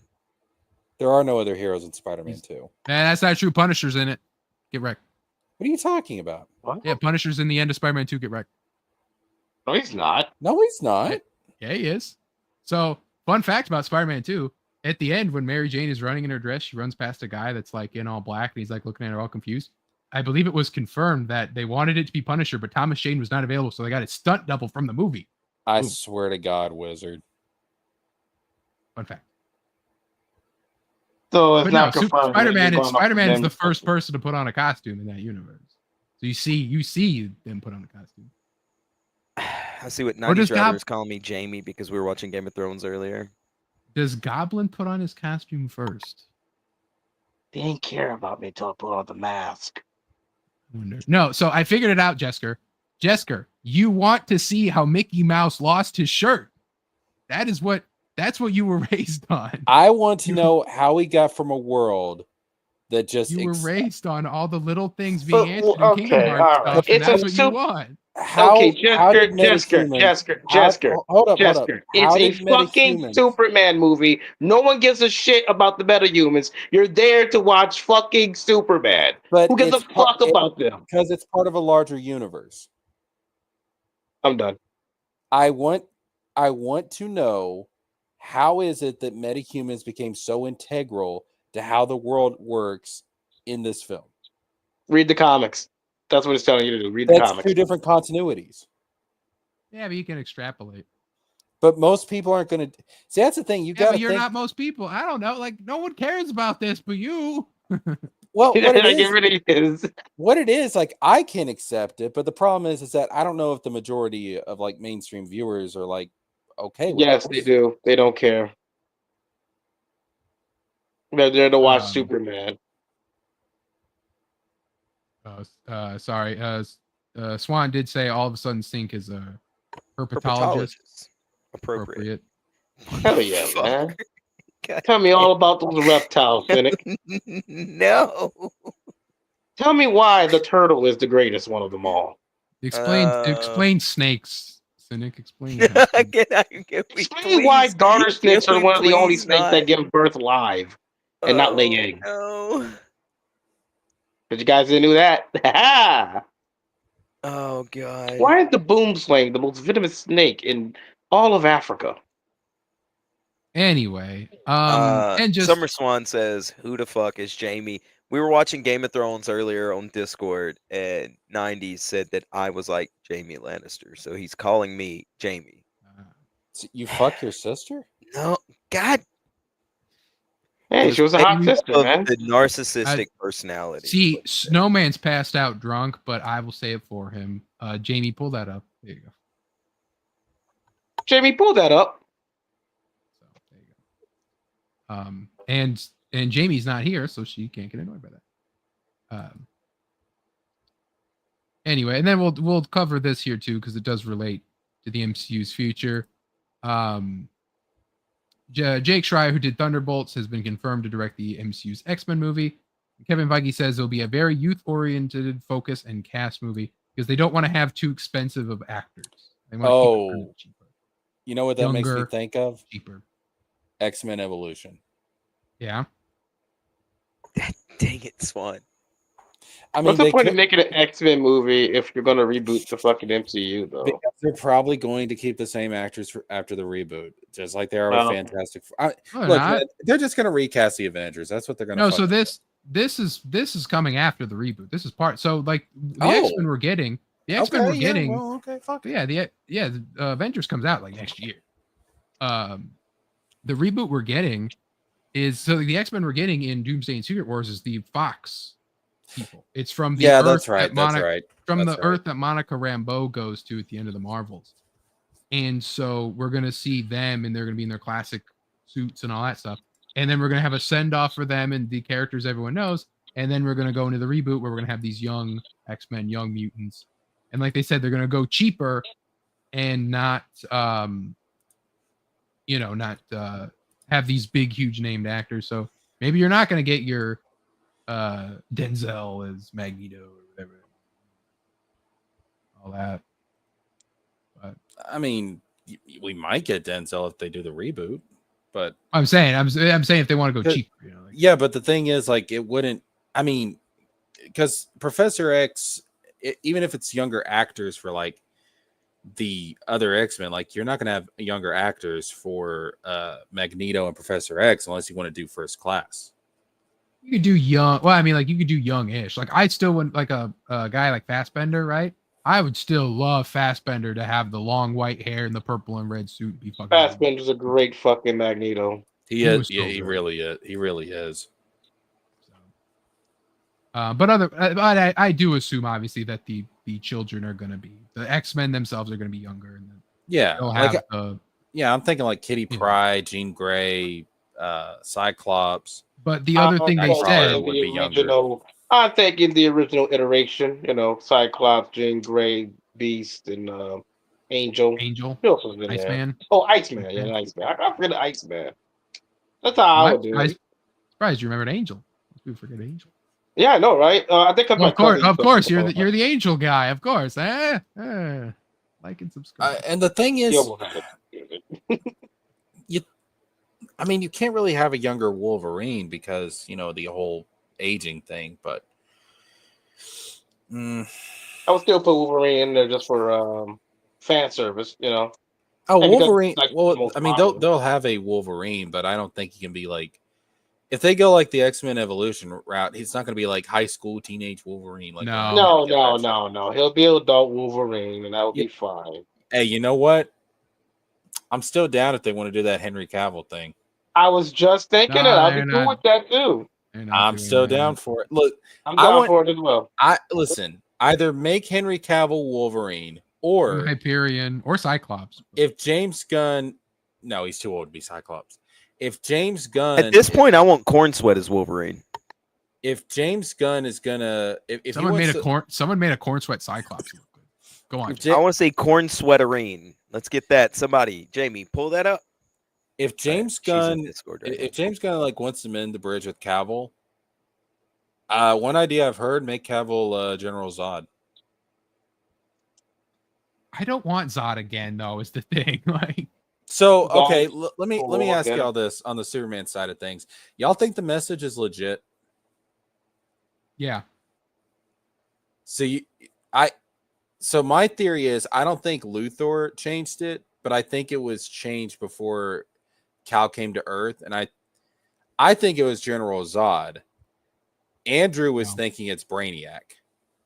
No, I think that because of another, like I pointed out in my review, it's a Gunnism to be like, it's just like, he might have been your father, boy, but he wasn't your daddy, right? Like, it's like, and same thing with Gamora and Thanos, like the idea of like these bad dads, right? And you're gonna have that, and I think that's more or less what they're trying to, what Gunn was wanting to do. Is like, I got a thing for making bad dads. Like we're not gonna care about Krypton. Krypton's gone. Krypton's destroyed. Whatever. It's truth, justice, and the American Earth way, right? That's what's gonna go. Whereas Cavill Superman was very Krypton. He was very Krypton. He was a god amongst insects. He was not a human. You know. I don't know, man. Listen. You have to bring in Zod and Brainiac at some point, and the message being altered by one of them, I think, is a good way to bring them in. See, well, let me ask you this: if Clark's parents, if Jor-El and Lara were actually evil, don't you think that Kara would have told him at some point? I don't think it's evil. I think it's mainly just like, our people are dead. These Earth beings are primitive, right? Because you could go with the idea that he goes into the time vortex, right? Because that's been used before. They think Earth is like primitive, is cave people, right? And then it's like, and then he gets there because he goes through the time vortex. It takes, years or whatever. I mean, they're only viewings of Earth. Modern Earth would still be primitive compared to Krypton. Yeah, but I mean, like the idea of like these guys are cave people or whatever, right? But you could do something like that. You could just be like, they're primitive, and you're not doing a bad thing by spreading Krypton's DNA. Like, it's not like they're Viltrum, right? That's more like My Adventure with Superman has that kind of thing. It's like Krypton was conquerors. But the thing is, like, why does Kara never bring any of this up? Because it's not their culture. In my mind, it's not what Krypton is. So it's just more like, we're sending you here. Krypton dies with you, basically. So basically, you're saying that Kara let Superman believe a lie, even though she knew the truth the whole time. Why would she do that? Well, there wasn't the second ending of the message wasn't there. They fixed it. Yeah, but Kara wasn't there when they recorded it. Kara was put from. She's not even like she's the cousin or whatever. She was in Kandor, right? No. But the thing is that Kara, when she was sent off, was older than Clark. Yeah. And she ended up in like a cryostasis or whatever, and woke up later. So Kara would have a better memory of what Kryptonian culture was like. That's what I'm saying. If Krypton, it's not their culture. I'm saying that Jor-El and whatever the mom's name is, Lara, are like having this idea of just being like, hey, Krypton dies with you. You have to repopulate our Kryptonian race. It's not to be like, we as a people of Krypton are conquerors. We're not the Viltrum Empire. This is just like their beliefs. Kara doesn't know this. So Jor-El but they were her aunt and uncle. How would she not know what they're like as people? Krypton's not blowing up, Jessica. Like, they're just literally like, Krypton is about to die. You are wait. But she would have interacted with her aunt and uncle at some point. But Krypton wasn't in danger. How would they have thought this?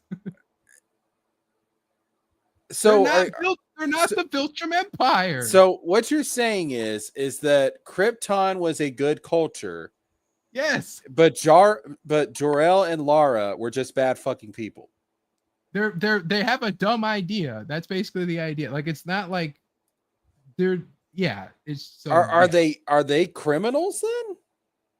Well, technically Jor-El is in some continuities, because he's like goes against the council to like save his kid. But I guess what I'm getting at, like, why? I don't know. Like, it's people were going to die. I understand that, but what I'm saying is, okay. Let me ask you something, Wizard. Have you never been over to your aunt and uncle's house? You're asking. I don't know why you always do this, Jester. You argue weird points. How old was Kara when she sent off of Krypton? Why are we? What are we talking about in the movie world? No, I'm talking about in the comics. In the comics, she's normally sent the exact same age that she was sent in. But so how old was she? 15. Okay, so you're telling me that in the entire 15 years that she was living on Krypton before she was sent away, she never once interacted with her aunt and uncle to where hold up, to where she would know, hey, Clark, by the way, your parents were actually these crazy people that had these ideas of conquering other planets. Yes. The ideas of conquering other planets in the context that Krypton is going to explode. And Clark is the only surviving person. Like, you're missing that connecting thread, is what I'm saying. Yes. So they just woke up one day and decided they wanted to be conquerors? Yes. No, it's just like, it's like you have to, like, the Earth people are primitive. You have to continue our Kryptonian race, because otherwise Krypton is dead forever. Right? But for that to be the plan that you jump to really says something about your moral character. Yeah, and that's the thing, is they don't know that they're like, I'm saying, like, the evilness is not there, or if it's just like the bad idea-ness, whatever you want to call it, it's not there until they're faced with that, thing. Like, remember what Reed says in this movie, that he's like, I have to think of the bad ideas so that, like, it's like Jor-El is just thinking of a bad idea and they just do it. Anyway, that is to say, I think the ending of the movie when instead of showing the message from his parents, he sees the memories of him as a kid, I think that basically just wrote out the Jor-El plot and all that. That wrote out Krypton. Well, I mean, it can't. Yeah. I mean, you can't write out Krypton because it does exist, and we're probably going to. I'm saying, like, he's not gonna be Kryptonian culture. He's not gonna be saying Great Row and all that crap, right? He's never gonna do that. Kara might, but Kara's gonna explore the idea of Krypton just being gone and her not grieving it. We're gonna get that, but she's not gonna be like Krypton culture, and like no one ever does that. Besides Zod. Zod's like, Krypton culture is great, right? But I just don't understand why. I don't understand why you don't get that. I'm saying, like, at some point, because Kara and Cal clearly know each other in this universe. Yeah. All right. Why didn't she just ever explain, like, sit down and explain what, like, you don't think he ever asked her, hey, Kara, what were my parents like? And she was like, okay, Clark, I'll tell you. Yeah. Because she doesn't tell me that never happened. It did happen, because I'm saying, then how does she know what was in the message, Jester? Because the message wasn't. Because she knew them for 15 years. She would know what kind of people they are. Krypton wasn't blowing up. So they just woke up on the last day of Krypton and suddenly became these tyrannical conquerors in one day. You expect me to believe that? It's you possible. You don't become a tyrannical conqueror in the course of 24 fucking hours. That's something that develops over the course of years. None of us have had to see have to send a god baby with our only surviving bloodline to a planet of basically cave people. Okay? So, like, Human Torch is like my favorite character out of Fantastic Four. Just saying. Yeah, let's go back to Fantastic Four here. let's actually wrap it up. But anyway, there's nothing. We don't have to circle back to the space scene. I just really enjoyed it, and I thought that was well directed. And like honestly, like shots and directing wise, very great. So, I have to go see this movie again. I think I'm going to find sometime at some point. It's a top 10 MCU film. I'll go see it in the theaters. I wouldn't say that, but I would definitely. There's so much you have to stack it up against. But when we do an MCU ranking at some point, that's why I said it wasn't top 5; it's top 10. But again, though, there's a lot in there. Like I'd really have to think about it if it was top 5, but no, it's at least top 10. So anyway, so I say it's a 9. I could probably go to an 8, but I gotta see it again. I wish we're getting a director's cut though. I would really like a director's cut. Yeah, I'll give it a 9 too, man. Jester says 9. Ruby, seen it? Yeah, I give it a 9. Ruby, I would say go see it. I would say personally go see this before. I would see this and not Superman, but I mean, I'm not really planning on watching Superman to be honest with you. But I'm gonna go. I would say see Superman at some point. But GJ says I'm auditioning for the role of Franklin Richards, and I leak a little bit of the Doomsday script. Congrats. New chatter. Good. I hope you get it, man. Wiz sweeping for gun shit writing. I'm just saying that we don't know the whole picture. That I'm just saying that doesn't. Krypton is a peaceful planet, and that. I mean, you're either. Listen, you either are a tyrannical conqueror, or you either die a hero or you live long enough to see yourself become the villain. You don't make a character change like that in 24 fucking hours. If you travel back in time to cave people, what are you going to be doing?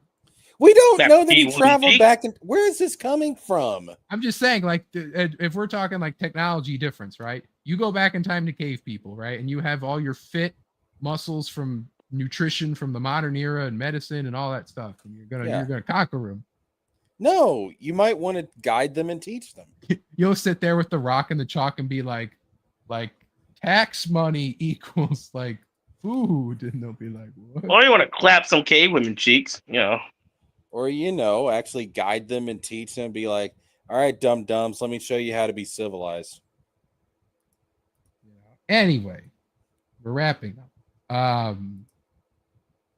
No, and so Cynic, you said, what was your numerical score? You talking about Fantastic Four? I gave it a 7 to an 8. I haven't quite decided. Let's go with an 8. It's almost a perfect movie. Pedro's the weakest link, and he's very passable. So yeah, he honestly that was the other thing we were talking about, stuff they cut. There's the line in the trailer where he talks about how I touched the bound, or I stretched the bounds of space and they heard, or whatever. That's not in the movie, and that whole plot about that what that had been referring to is also not there, which is interesting. So, but I think it was a great movie. I think you should go see it. And go see Superman too. Superman was better. Go see them both, man, because see them both. It's a rare thing that in the span of a month, we've gotten 2 great superhero films. Yeah. Watch Thunderbolts too. But it's also good. Not as good. Not as good as them, man. They're worth it. Yeah, go give them some money. Show people that you like it, so they'll continue doing this. So yeah.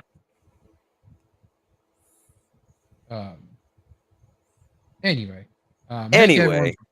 Thanks everyone for coming. Yeah, everybody. Thank you. You can check me and these 2 other guys, Jesker and King, Ruby King, my co-host, FFS. Come watch us. We do all kinds of crazy stuff.